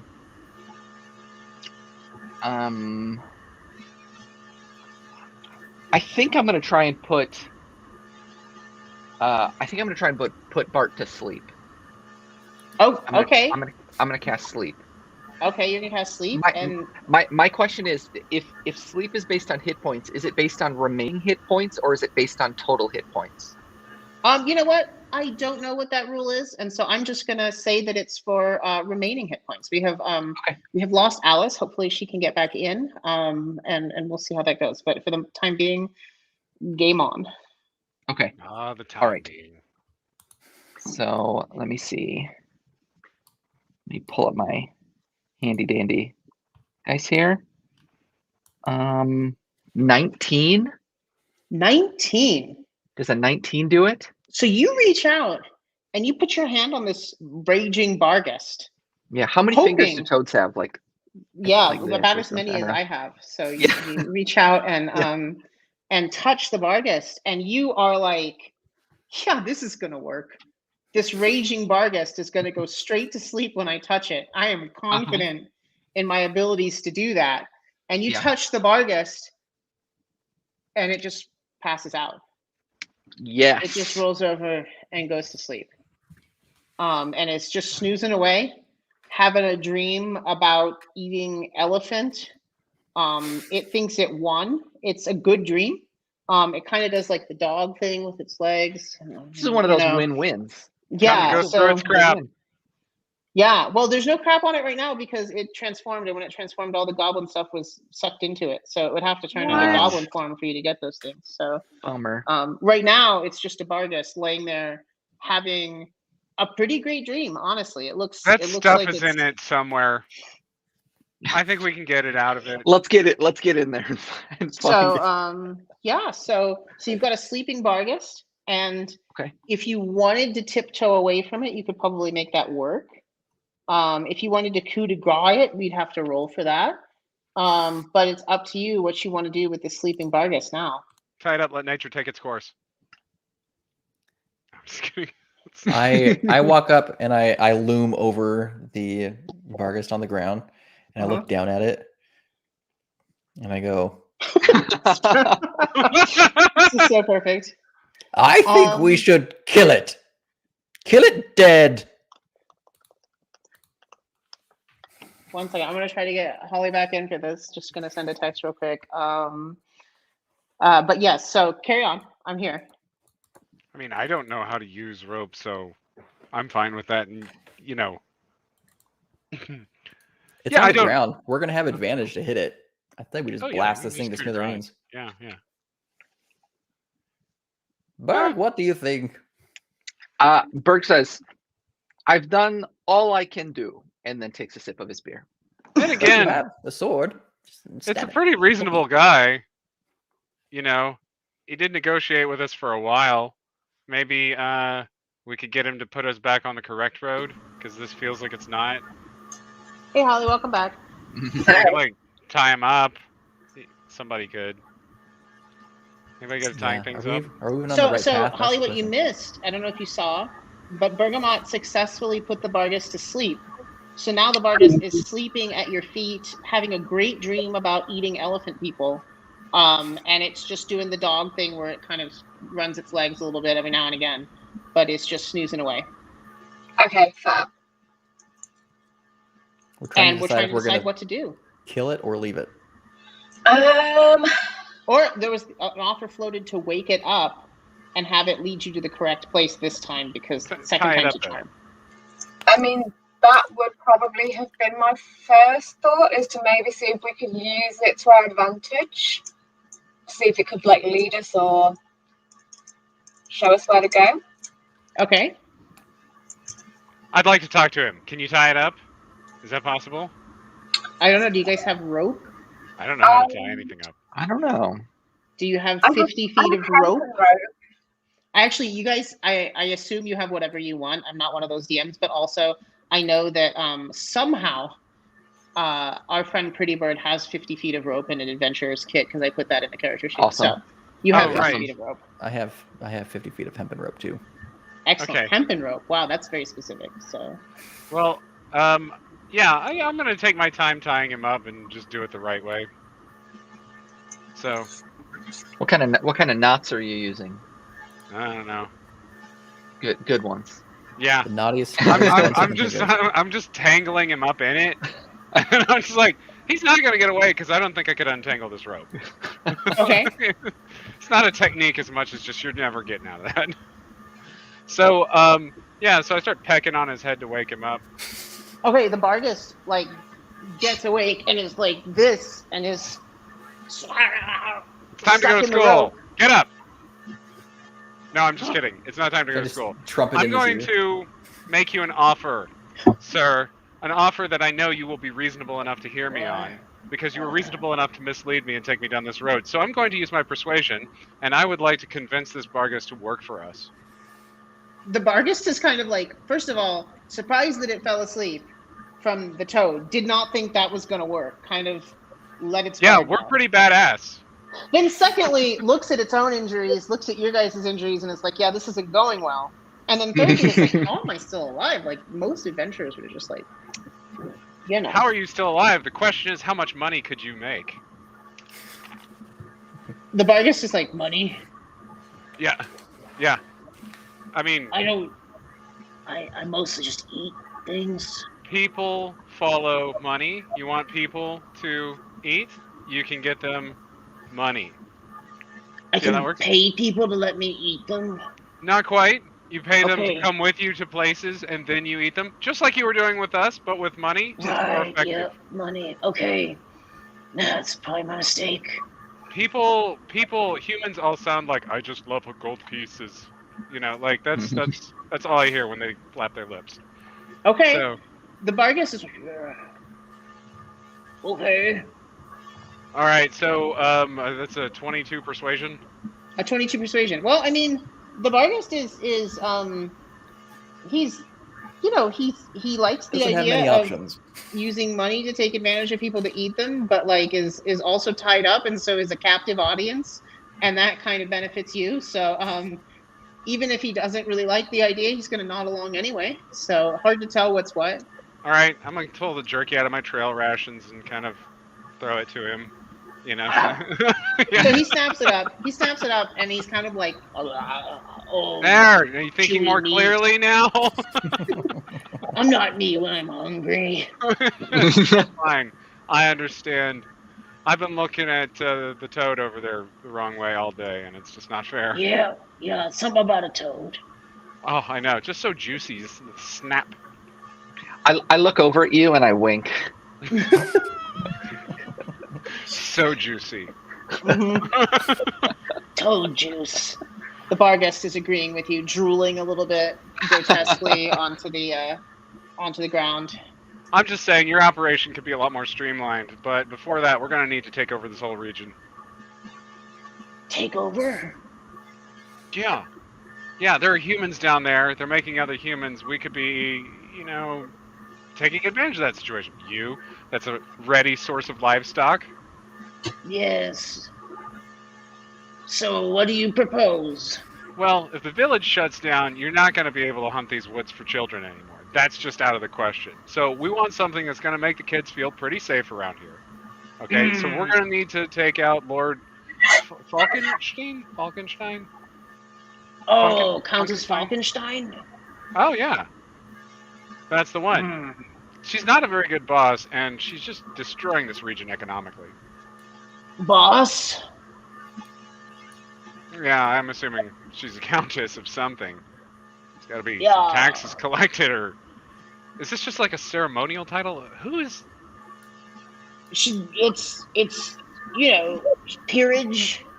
Well, now I'm just curious, like, have the other peerage, like, validated the title? Like, if she shows up, are people going to be, like, ready for this? Or do we sort of have free reign to, The Barghest is, like, just kind of staring at you now at this point. He doesn't really fully understand. It's not going to help me understand the geopolitical landscape. No, it doesn't really know the It's like, I eat things on the road sometimes. All right. It's a little outside of its wheelhouse. It has not considered the geopolitical ramifications of eating people on the road. It just eats people on the road. I mean, it's smart, but it's like, it's smart for something that roams the roads eating people. So there's that. I like your style, Bart. I think we need to be friends. Ugh. All right. Well, and the other thing is, like, you could kill stuff, and, like, maybe I could partner up with you, come in after the fact, and just peck at it a little bit. You're a very strange macaw. You're more like a Kia. I should have made you a Kia, because they will eat sheep alive. Very cool New Zealand parrot. That's your trivia for the day. Times get tough, okay? Climate change. It's climate change. It's all climate change. Yeah. And if you guys in the real world don't know this, the macaws are about to start eating us. That's the next step. That's nature healing itself. Yep. So yeah. Survival of the prettiest.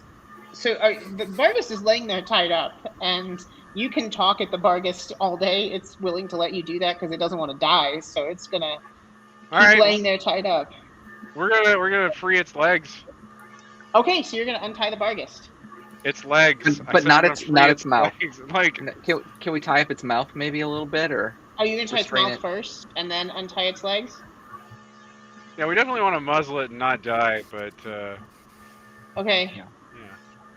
So you tie up the Barghest's mouth and then you untie its leg, and it looks really, really annoyed at having its mouth tied up. But it is, it's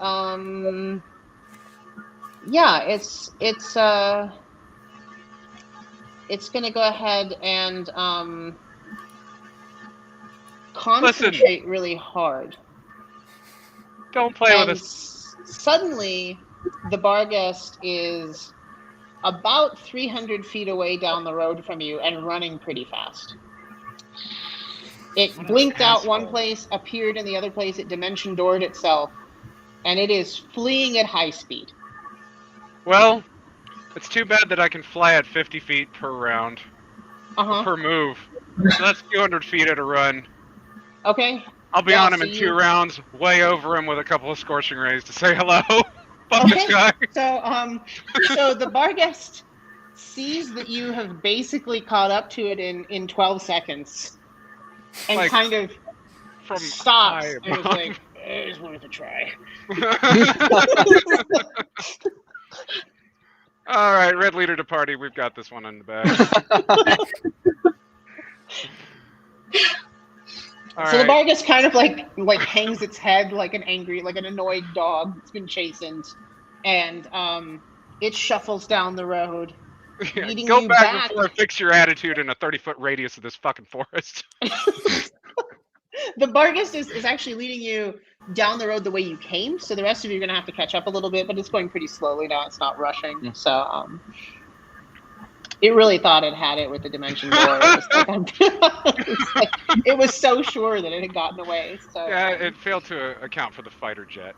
yeah, Yeah. flying is the best power. Our Cocos is so overpowered. Oh my god! Except when people let them have hands, then I'm just like, birds don't have hands. Makes no Flying sense. sorcerer is pretty terrifying too. I know, it's like the best, really. Other than like, I like to do an Aarakocra monk. That's also a fun class because you just dive on things and then punch them like 6 times and then fly away, and it's pretty good. So okay, so the Bargus is walking and leading you, like trudging along the road grumpily, leading you back towards the road that you left, and it gets you back on the main road. You know, the one that's not well traveled, but it's better traveled than the little dirt track that it led you down. And it walks about 200 yards further down through a bend.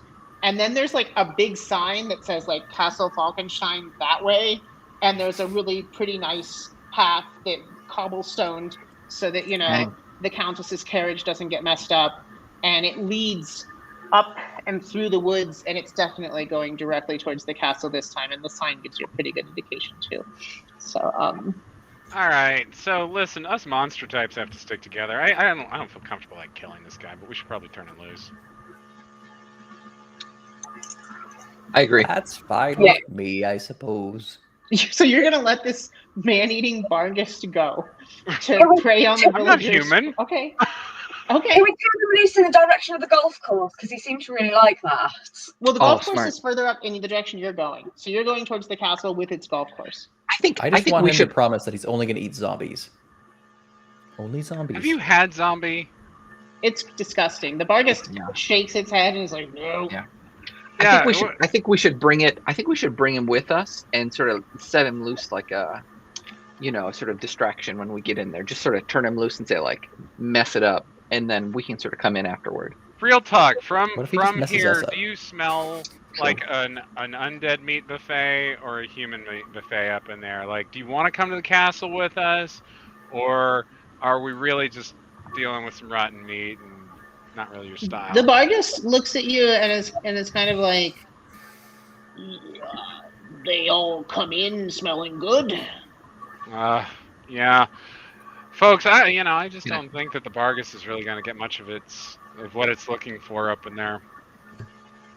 The circle of life. Come on, get out here. I'm still down to shoot him. Okay, so that costs bullets.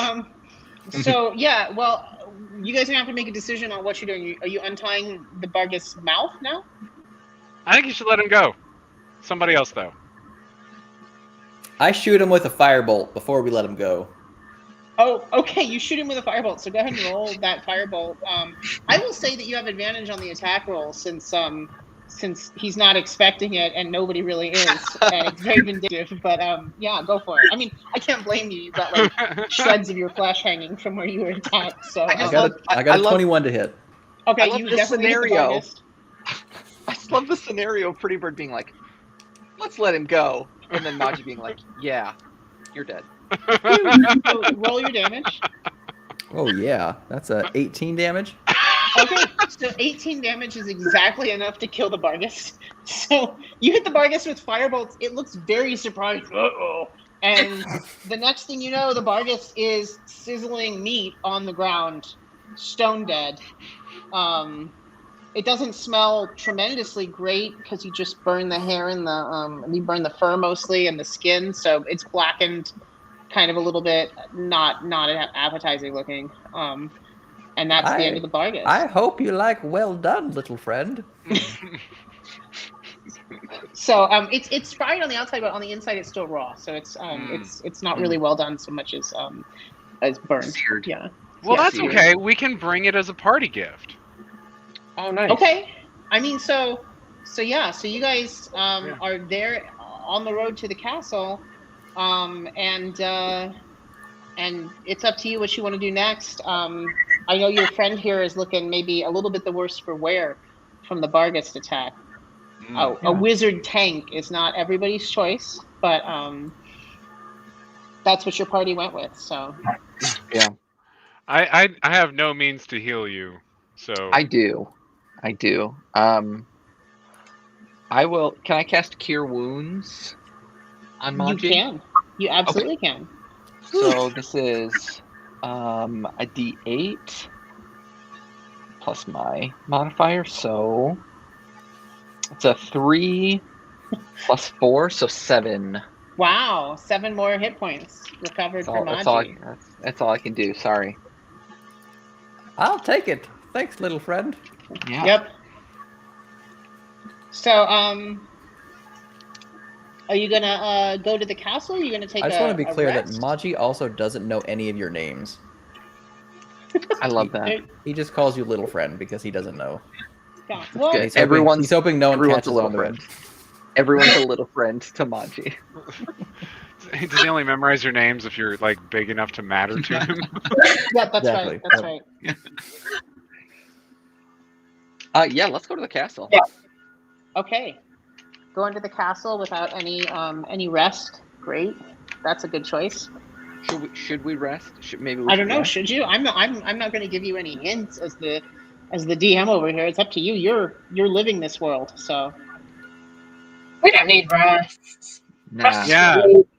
Rest is for the weak. That's right. Let's do it. That's Probably right. okay. We Okay. Yeah. We've only got like an hour left to wipe.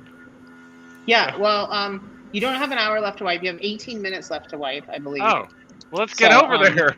Yeah. do this. so We, you gotta- we run into the castle. Right. Trunks ablaze. Trunks So, ablaze. Yeah. So you start up the path to the castle, and as you're going up, you see an old wrought iron gate that goes over the top, and there's like a bat at the top of it, and it looks very classic Gothic horror. But on the gate, there's a big sign that's red with white lettering that says "Make Cassivar Great Again." You see Just fucking another play. one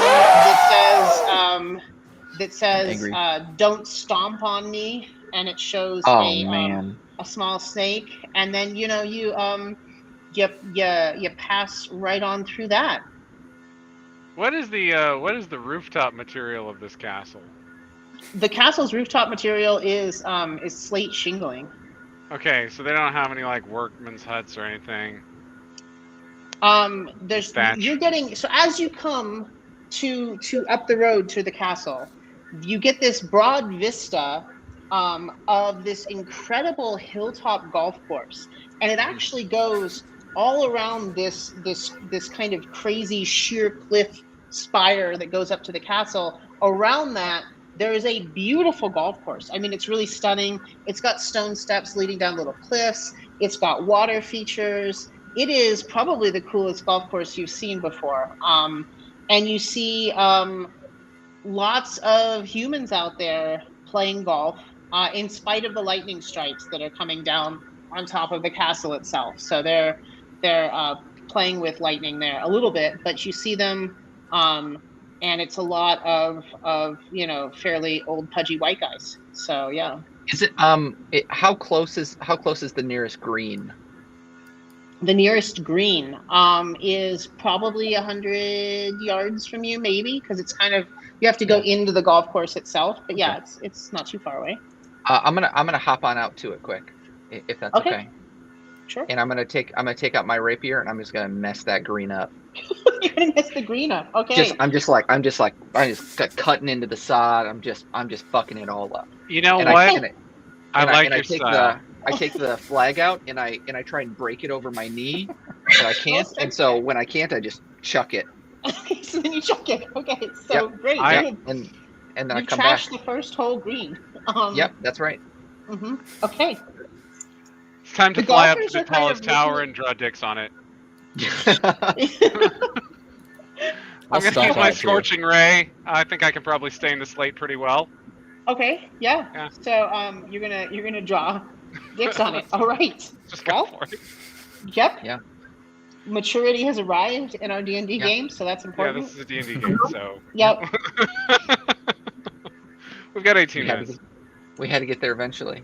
Yeah. All right. What's going on? What's going on inside the castle? Does it look sort of Well, party? you'd have to go party-esque? inside to see. But like, are there like at the entrance? Does it look like this is like there's a party happening inside, or Yeah, is it- the entrance looks like there's a butler up front who may be letting in guests, and Yeah. and then there's a big sign that says mask-free zone, and yeah, it looks like it's going to be a happening party. yeah. Let's get in there and mess it up.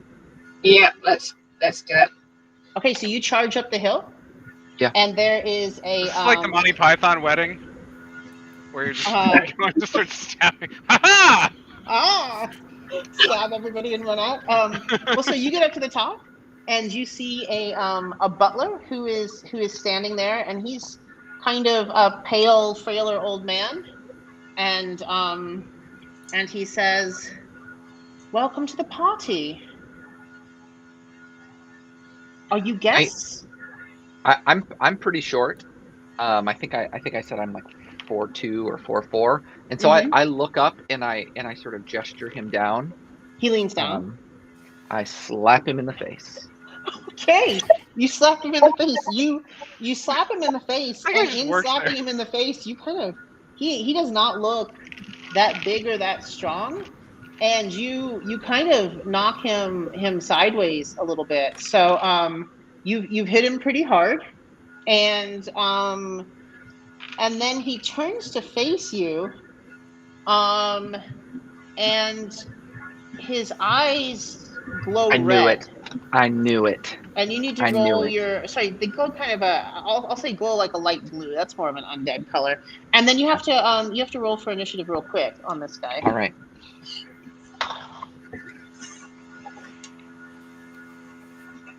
I got a 5. Okay, wow, you guys are rolling great. 8. 8, okay, wonderful. 18. 18, all right. I'm missing one.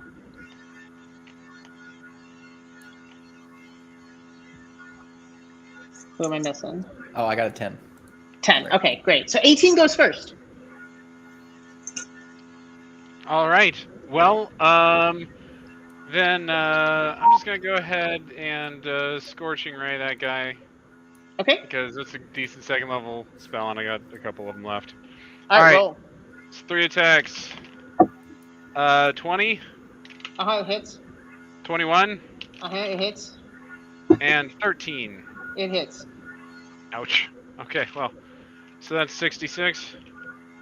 Oh, wow, okay. Yikes. And I'm going to spend a spell point to empower it and reroll 5 of the dice. Okay, So there we go. Alright. It's 20 damage. yeah, so you incinerate the butler. Oh, fuck that guy. Awesome. Sorry, He I mean, just turns to ash. He looks and turns to ash. he had red eyes. You know how it is, red eyes. Yeah, he turns to ash. He was definitely not human anymore, and you've killed him. So now there is Nicely nobody done, to greet little the guests. friend. The door's open. There's nobody to greet the guests, and nobody saw what happened because they're all inside partying. So you guys are free to go if you want to go in. Can I before we go in, I'm gonna turn to Alice. Alice, do you have your what's it called, Stranger Rearranger out? I can do, yes, I can get the Stranger Rearranger out and just casually, like, hold it over my shoulder, you know, just keeping it casual. Yeah. Very casual. Yep. Do you want me to cast invisibility on you? You can just go in and start messing people up. I mean, you can if you want. Invisibility, does that drop on contact, on physical contact? Yeah, I don't if know. If you attack somebody, Oh, it drops. does. Oh no, Yeah. never mind. I've got spell slots to use, so I was gonna cast. Well, you could go invisibility on invisible, somebody. and then once you hit, you turn visible. So that's handy. Well, I was This is planning on Skylight. going in with a little bit more of a pizzazz. Okay. Yeah, let's go in with pizzazz. Okay. Any windowed roofs? Can I Batman my way in? You could Batman your way in if you wanted. You could also just walk in the front door. So it's up to you. Oh, we're walking in the front doors. I raise my big old elephant hands up like this, Mm-hmm. and I put my hands up, and I cast Melf's Minute Meteors, Mm-hmm. and six giant meteor fireballs start swirling around my head. Okay, so you walk in, and what you see initially is there's like a corridor that goes off to either side, and directly in front of you is an outdoor courtyard. And it's in this outdoor courtyard where the party is being held. There's all these tables laid out with all kinds of wine and food and things.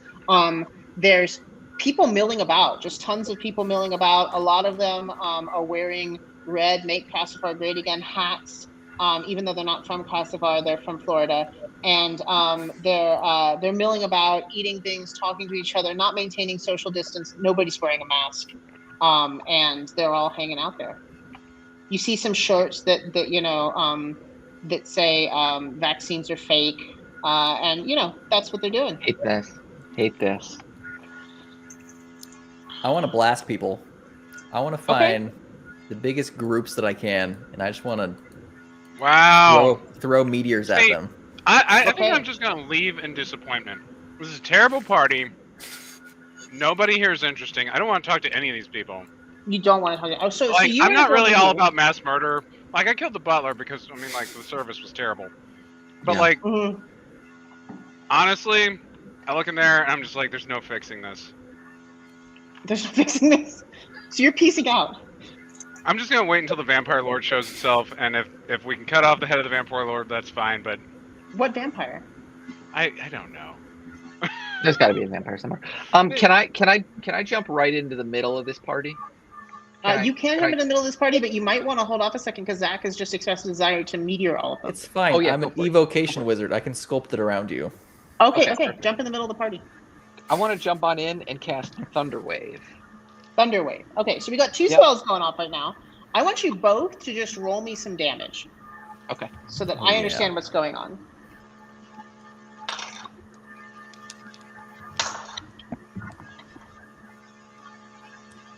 All right. I throw 2 meteors. The first one does 11 damage, and the second one does 8. What's the range for those? 5-foot radius. 5-foot radius. So they're pretty close ranged. But Mine you're is- looking Oh to no, get... sorry. I can throw them up to 120 feet, and then No, it but like explodes the and- radius is 5 feet. Yeah. Yep. Okay, so it's a 5-foot radius, and you said it was 11 damage and 8 damage? Yes. Okay, 1 second. Let me see what we got here. Yeah, I would say it looks like you have killed. The first one kills 6 people, and the second one kills 8 people from the blast that had gone off, and they're just seared, thrown back. Chunks of meteor tear their brains out, and they're laying bloody on the ground now, smoking. I turn to Alice, who is still next to me, and I go, I'm not quite certain that those were zombies. And then the thunder wave goes off, and roll your thunder wave damage. Yeah, so it's 18. It's 18 damage, but it's in Okay. it's in a 15-foot cube originating from me, Uh-huh. and every creature in that cube must make a Constitution saving throw. Uh-huh. And on a failed throw, they take 18 damage and are pushed 10 feet away. Okay, so on a- basically, On a successful these throw, they old take half white damage. people are flying through the air, shuddering from electricity, hitting pillars, crushing skulls, knocking each other over, breaking hips. And the next thing you know, there's another 30 dead people laying there on the ground. And some of the people are buried under dead people now, and they're screaming, and people are starting to panic. That's Little we thought- friend, I'm not sure those are zombies. It's my bad. One more time. My bad. And then appearing, rushing out of one of the doors, comes a raven-haired woman with very dark eyes and very pale skin, who says, Raven-haired. "What are you doing to my party?" Alistair, that one's yours, I think. Do you want that invisibility spell now? She's like, "What have you done to my party? Why did you do this?" I still have 4 meteors swirling around my head, by the way. Yeah, nobody knows who did what, so she knows what's going on. So what? Yeah, it wasn't What do me. you say?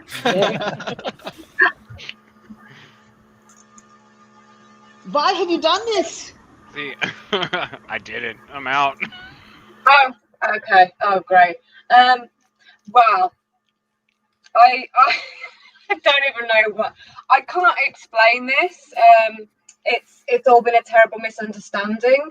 However, we have come to talk to you.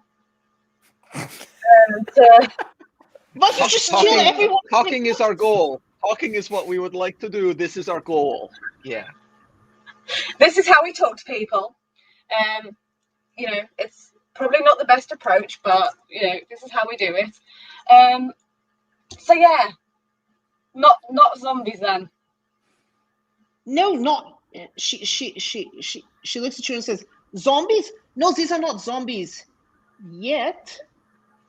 And then she waves her hands, and Oh boy. you see Oh boy. Get those meteors ready. 8 swarms of bats appear. Ooh. And you need to roll for initiative. Oh, I know what to do with a swarm. Oh. Nat 20 for me. Are they small That's enough for funny. me to eat? 15. The bats, they individually are small enough for you to eat, but you can't eat a swarm. 20, 15? I got a 16. 16 Sorry. and 11. Okay.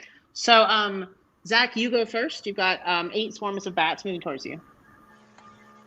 All right. Well, are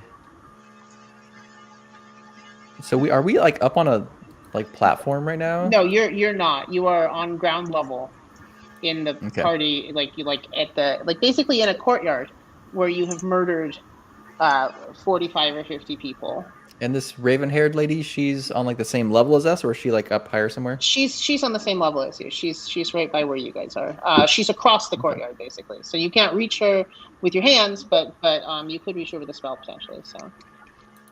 Okay. I want to shoot a scorching ray at her. Okay. And so I gotta do 3 hits. Ooh, that's a 13. 13 misses. 21. Hits. And 26. Okay, both of those hit. Get 2. No, not quite as good. 13 damage. 13 damage. Okay, yep. She gets hit by the scorching ray, and she does one of these numbers. As she kind of wipes the little bit of char off her clothes. And then I'm gonna throw 2 of my meteors with my bonus action. Okay, bonus action for meteor. Towards the swarm of bats. Oh, towards the swarm. Okay, so 1 each swarm, maybe. Yes, perfect. Okay, so first one is 8 damage, and the second one is 8 damage. 8 damage and 8 damage. Okay, 1 second. Let me note that. So it looks like they're both still up, but you've killed some bats. Some of the bats are dead. Woo! Okay, that's my turn. Okay. It is, I think, Josh, you said 16, yeah? I said 16, yep. Yep, that's right. Okay, I want to draw my rapier and leap into the air and take a swing at some of these bats. Okay, you take a swing at the bats.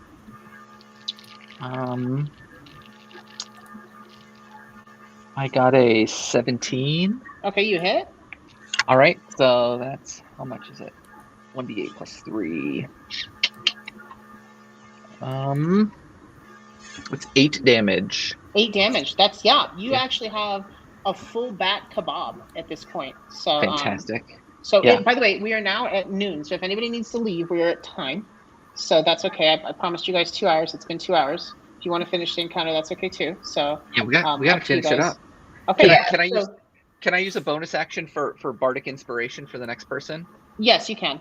Who I don't know who was next, but I sing Holly them, was next, I think, or was it Alex? I was 11. Alex, what were you at? I was 15. 15. Okay, you're next, Alex. Okay.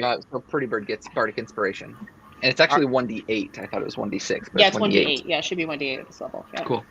All right, so the swarms, where are they with respect to the bodies? They're kind of over the top of them. They're moving towards you. Oh, awesome. So I would like to drop a fireball on the bodies because I feel like that will hit the swarm as well. And also, if we damage them beyond repair, they make crappy zombies. Okay, wonderful. Yeah, that's a smart move. So, fireball away. Nice. I'm gonna. If I could just completely. What's the word? Defile these corpses with a fireball. That's what am I Okay. rolling? For fireball, what is it? 66 at this level, or? Yeah. Do I have maybe to it's roll to place it or anything? No. You just roll your damage. And I roll dexterity saving throws, which Okay. the swarms are not capable of succeeding on. So you get to roll full damage on these swarms. Whee! Okay. I didn't like that, so I'm gonna spend my other spell slot at 3rd level to empower it. Okay. So I'm just gonna. That's more like it. Okay. Is it 66 or 20 86 for fireball? I forget. Oh, I don't know. Do I need It's to on your roll 2 more character sheet. D6? Let me just see what your character sheet says. It's on there. I just have to find it. I should have all of these things memorized. It's or I'm a bad 8d6. DM. It's 8d6. It's 8d6. Yeah. All right. Well, hold on. So it's 34 damage. 34 Oof. damage. Okay, 34 damage. All 8 swarms are gone. They just vaporize. That's the end of it. It's just like I'm like, yeah, no. Yeah, no, they're gone. The bodies are significantly charred. They would make some shitty zombies. Some of them are ash. Some of them are still like you could get a skeleton out of there maybe. So yeah, Work you've hard, done but who wants to you've do done that? well. Nobody likes working hard. Clearly, not a countess anyway. Countesses don't work hard. Right. That's Mhm. all I had to do is make it difficult. And you can see now, by the way, Pretty Bird, that the reason she's called the Black Countess is because she has really deep black hair. Hair is very black. Okay, got it. Yep. And she likes goth makeup, so, that's it. That's Makes fine. sense. Oh, I thought this was a golf club, but it's a goth club. Common mistake. Happens all the And time. Holly, it's Alice Clunk's turn. Okay, what's the distance from where we are to where this woman is? You're probably about 25, 30 feet away. You could make it in one round to get over to her. Okay, I'm gonna rage and I'm gonna head straight to her with the stranger rearranger, and I'm gonna try and rearrange me some countess. Okay, Nice. rearrange the Countess. Get Roll her. your attacks. So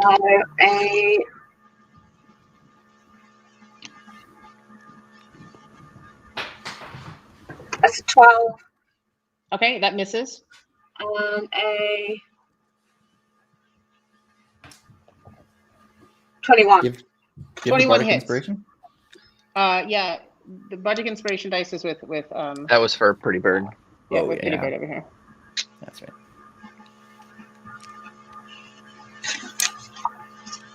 12 damage. 12 damage. Okay, you hit the Countess for 12 damage, and the Countess looks like that she's wounded for a second, and then it looks like it kind of seals itself back up. She looks not totally unhurt, but she's a little bit like, ow, that took me some mental energy to not be as hurt as I was. So but she's looking like she's fresh, and now you're right in front of her. And being right in front of her, she is going to she's going to attack you, and is going to try to just sort of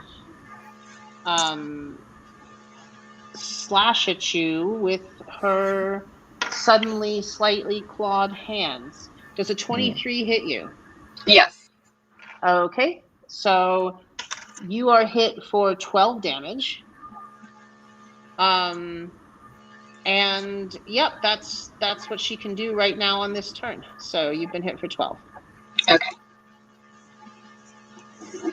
And it's back to the top of the order, so it's Maji's turn. Oh, okay. She's still looking pretty strong, right? Seems like she hasn't really cared. I'm gonna do a second level Scorching Ray, or sorry, a third level Scorching Ray Okay, on the lady, and hopefully I great, actually go hit for her. it. 17 to hit. 17 to hit will hit. Nice. 25. 25 damage, and yeah. A You 19. hit. No, sorry. Those I'm just rolling all my those hits are right now. rolls. Oh, yep, those are all hits. Then Every a one of those 19 hits. and an 18. Yep, Sweet. total hits. All right. Come on, roll well. 20, 30 damage. 30 damage, yeah. You 30 fire damage. You hit her real hard. And she's looking scorched now. She looks like that did something. That really broke through whatever defenses she's got up, and that really looks like it hurt. So yeah, very effective. And then it's Bergamot's turn, I believe. Okay, I've got 2 more Bardic Inspirations left, so I'll cast one of those as an a bonus action on I guess Pretty Bird is right after me, so I'll do that again. Okay. And then I'm gonna cast I can't do that much damage, so I'm gonna cast Vicious Mockery. Okay. At the Countess, and I'm going to start insulting her golf club. Oh wow. The quality of the course, Mm-hmm. the views. I'm going to say like those wind turbines off in the distance are just eyesores and they look awful. Oh, The views are subpar. They're subpar. Ah! I'm gonna say I'm gonna insult everything. The quality of this place, the construction work, it's awful. It's just shitty, and this does The biggest 2d4. hole of all is the hotel. Yeah, 2d4, but she has to make a wisdom saving throw, a right? wisdom saving throw. That's right. Okay. What's the DC on the wisdom saving throw? I don't know. How do I find that? So it's let's say Is it 10 plus your level plus your charisma. So it's 10 plus my level plus my charisma. It'd be 19. Yeah. So she misses her wisdom saving throw. Okay, and so then you can roll the damage. She's initially thinking like, well, I didn't pay those construction workers anyway. And then, but then, when you're talking about the views, she's like, but my views. Yeah, I know. It's hard to hear. It's very hard to hear. So she takes 4 psychic damage, and now has disadvantage on her next attack roll. Okay, yeah. She's focused on that horrible insult you leveled at her golf course. So well done. That's and I meant really it. upsetting. I meant it. Really upsetting. I meant it. Yeah. Yeah. So it's now going to be Pretty Bird's turn to try to do something to get rid of this foul beast. All right. Well, since I don't like, I don't like her. I'm just gonna firebolt her. Firebolt her? Okay. Yeah, that just seems like the right move. Okay. So it's a D20 plus a D8, right? Yep, that's right. Bardic D20 plus Inspiration. D8. Okay, so 24. Oh yeah, you definitely hit. Okay, and then I need 2d10 for my Scorching Ray. 17. Wow, 17 damage. Yeah, you hit her pretty good. She's still up. She's looking rattled, partly because of the horrible things that were said about her golf course. Tough to hear the truth. Alice Clunk's turn. You're standing there ready to go. I am just going to go for a full-on, 2 hands straight across just to see Okay. if I can make this countess into 2 halves of a countess. So.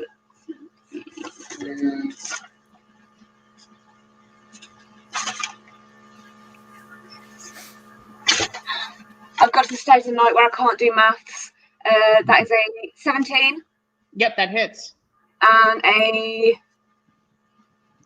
19. Yep, both of those hit.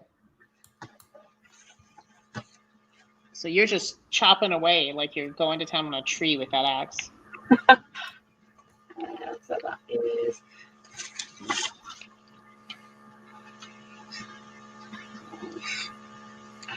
14 total. 14 total. Yeah. 14 Yeah, total. she's rocked. She looks upset, but she's still up, and it's her turn. And she like looks at you, and you see now like the teeth growing, the ears a little bit, maybe bat-like. She's definitely Here a comes. vampire. Here Yeah. comes. So the vampiress now turns to you because you've just hit her with an axe, and she is going to attack you. And does a 16 hit you? 16 is exactly my armor class. Okay, so she hits you. She has and- disadvantage, remember, on attack rolls. Oh, right. On attack roll, she has disadvantage. Well, that was definitely the disadvantage attack roll. So, so she hits you with her disadvantage anyway, and she is biting you now, and is just like really angry. So she's biting you with her fangs, and she's gonna do 1d6 piercing, which is gonna be she's gonna do 9 damage to you.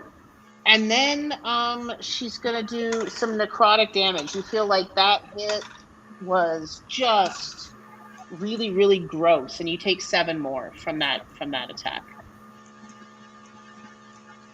7. Yep. So you take 7 plus 9 is 16 total. Okay. And we are back at the top of the order with Maji. Well, I've used all of my good spell slots. I will just do a firebolt. Firebolt. Okay. Hopefully I don't miss. That's a 14 to hit. Yeah, you miss. You All right, trump it that's away. that's my turn. And Oh boy. misses. She's And too it is- far. Now over to I Bergman. tried. I tried, little friend. All right. Bergamot draws his rapier. I guess it is already drawn because it has bats. Yeah, it's got shish bats kebabbed on it. shish kebabbed onto it. Yep, exactly. You And could have a bat Guano. time. And I do a big jump. Rapier raised above, kind of cutting Yeah. down. A very and- ineffective. We'll talk about Swordplay 101, why that's a Yeah, really yeah, poor yeah, strategy. But yeah. yeah, go for it. It looks badass. Bergamot does not use this thing regularly and does not really know how to use it, but he's doing his Perfect. best. He saw it in a movie once and thought, yeah, that's how swords Okay. work. Bards Yeah. go for flashy. Yeah. Yeah. That's right. Okay, so this is, let's see. Oh, it's a 7. Does a 7 hit? A 7 absolutely does not hit. You kind of fall to the ground near her with the sword in your hands, not really sure what. And she kind of Yeah. looks at you like, did you see that in a movie? Like, what? And like the disadvantage from the vicious mockery fades because she kind of sees how pathetic you are, and turns her attention back towards Alice. But it's not her turn. It is now Pretty Bird's turn to do something. Go, Pretty Bird. Well, I feel bad because I keep doing Scorching Ray, so... Well, I gave you pretty much nothing but fire spells, so that's not your fault. No, I wanna shake things up. I'm only playing this character today. I would like to charge Okay. at full speed, fly at her, and shocking grasp her. Okay. So Great. there you go. With your feet. Oh, that's probably not good. It's 15 to touch her. Yeah, you've got to touch it. Yeah, you can touch her with 15. Oh yeah, okay. Well then, Nice. I'm going to say something to the effect of, well, this will really shock you, and then. She kind of like cringes a little bit. You not say in it begrudgingly. anticipation of the pain, but, like, just Well, like, I rolled a 2, so it's like, this will really shock you. Snap! so you did 2 damage. Yeah, take Yeah, that. she's like, she thinks it's static, basically like, oh, I hate I static. charged that up on the way over here. Yeah, In a you minute, I'm definitely really did. gonna So- attack you. So the 2 is like, she's like, ugh. And it rolls over to Alice to try to save the day because the party has just spent itself trying to get rid of this countess. Okay, right, so I'm just going to swing as hard as I can at her. That is an 18 Yep, you definitely hit. and a 7. A 7 definitely does not hit, but your 18 hits. So that is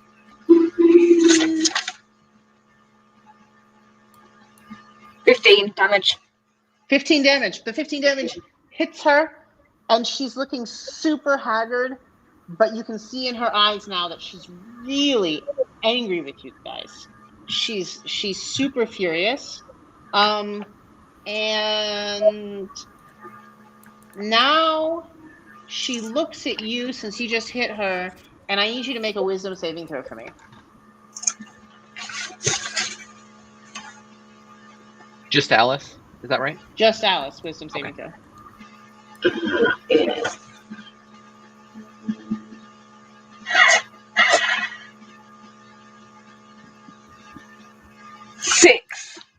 A 6, yeah. So all of a sudden, you realize that this vampire countess is doing the right thing by establishing herd immunity, and that you were wrong to mess up her party, and it's now your duty to kill these other people who are trying to stop her from establishing herd immunity.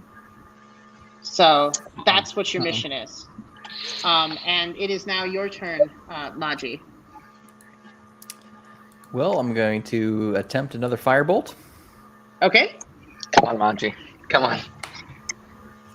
That's a another 14. Yep, you do not quite manage to hit with that firebolt. The AC is 15. Come on. I awkwardly hang my head in shame.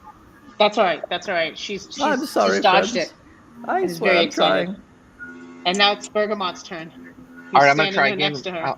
I'm gonna try again with the rapier. Okay, go for it. I'm gonna use my last Bardic Inspiration as a bonus action for Pretty Bird, and then I'm just gonna try and stab her with this rapier. Okay, try to stab her with the rapier.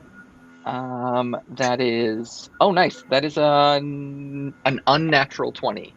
Well, wonderful. You definitely stab her with this bat-covered stick. Or rapier, Yeah, it is. rather. Yeah. It's not great. Okay, so it's not going to be a ton of damage. 1d8. Oh, I got an 8, so it's 11. 11. Yeah, you stab her, and she's just like, ah! And the bats are like sticking into the wound a little bit, and it's gross. Yeah. And she's upset, and it looks like it actually hurt her pretty badly. You can see the blood streaming down. It looks, she looks not great right now. She's looking kind of unhealthy. And Pretty Bird, you can see that because you're grabbing her arm ineffectually right now. Yeah, well, I was delivering a mild stun. Just a little. Anyway, I'm gonna try and step back and then firebolt her. Okay. See if we can't close the deal. All right, so 24. Yep. And 2d10. 13 damage. 13 damage. Okay. Yeah, you shoot this firebolt at her. It hits her in the chest. She shrieks in pain and turns to ash in front of you. Yes. Yeah. Free house. Go, little friend. I'm so proud of you. I'm gonna go grab all the I look up. statues. I look up and I realize I still have 2 meteors. Yeah, you have 2 meteors that are still hanging out that you've done right nothing now. with. And Alice, you no longer think it's a good idea to kill your friends. You're like, I don't know what I was thinking there. Herd immunity. That's dumb. I read a lot of articles that show that doesn't work. Yeah, so you have defeated the Countess of Falkenstein. You have killed a large number of anti-vaxxers in the process, and some undead minions, and have basically slightly damaged 1 hole of an 18-hole golf course. So, well done. Yeah, you did it. I'm going to make a proposal as all of this happens and the dust is settling. I want to make a proposal that we tear down the golf course and we rewild that whole area with native plants. I think we should do a croquet course. A really big croquet course. Or also a croquet course. Crochet, Yeah. croquet. What is it with you? I feel like a Zen garden is probably what this town needs, like a, something a bit more on the chill side. Yeah. Public library. Public library. Public library. Public wow. library, Public excellent. library. There's a thought. This whole place, So, every old castle could be a good public library. that's Free true. healthcare centre. Free healthcare centre. Yes. Mhm. That's what it needs. Lots of Vaccination options. clinic. Lots Yeah. of options. Yeah, it could be a Vax clinic. So that's at least the super spreader did it. event has been stopped for now. For now. For now. And the way that only D&D parties seem to stop things. Yeah, with fire and blood. Yep. With fire and a lot of bodies. Yep, that's right. High body count. Yep. Well done, everybody. Well done. Yay! Thank you, Alina. This was great. Great. This was so fun. Yeah, so let's go around one more time. If there's any project you want to sort of highlight before we go, I would highlight it now and just be like, as simple as just buy my book, maybe. You starting with Josh again? Oh, We yes, can start yeah. with Josh, yeah. Go Yeah, ahead. you can buy my book if you want. It's called The Forever Sea. But you can also buy all of their books too, which you should do. So, but buy all of our books. Yeah. Plus one. Yeah, again, I got 2 books out. The 3rd book is actually coming out in August. So that's the 3rd and final in the trilogy. So if you're interested in some lightweight epic fantasy, give it a try. Maybe you'll like it. Awesome. Uh, Alex? Oh, yeah, which way are we going? Okay, Alex it is then. Right, because Holly dropped earlier. Okay, yes, Star Trek Revenant just came out. Please consider buying it and check out August Kitco and the Mechas from Space, July. Thank you. Awesome. Holly, what do you Yes. got for us? So yeah, I have We Men of Ash and Shadow is out. It's also out in audio as well. So yeah, feel free to go and check that out. And the second one, like I say, is out later on this year, within the next couple of months. So I will put up announcements on Twitter, Facebook, all the usual social media for that as well. All right, wonderful. And if you guys want to check out Stealing Thunder and Gifting Fire, they're for sale out now at Amazon and any other retailer you want. And they also have audiobook versions available with Deeply Gupta narrating, which is really, she's fantastic. So highly recommend the audiobook versions as well. So thanks everyone for coming, and thanks everyone in the comment section for making comments and for watching. And I think we are One last one for good measure. Yeah. Thank you for DMing, Alina. This was really fun. Thank you, Lynn. This is Yeah, awesome. It was really Yes. great. Yeah. Thanks for coming.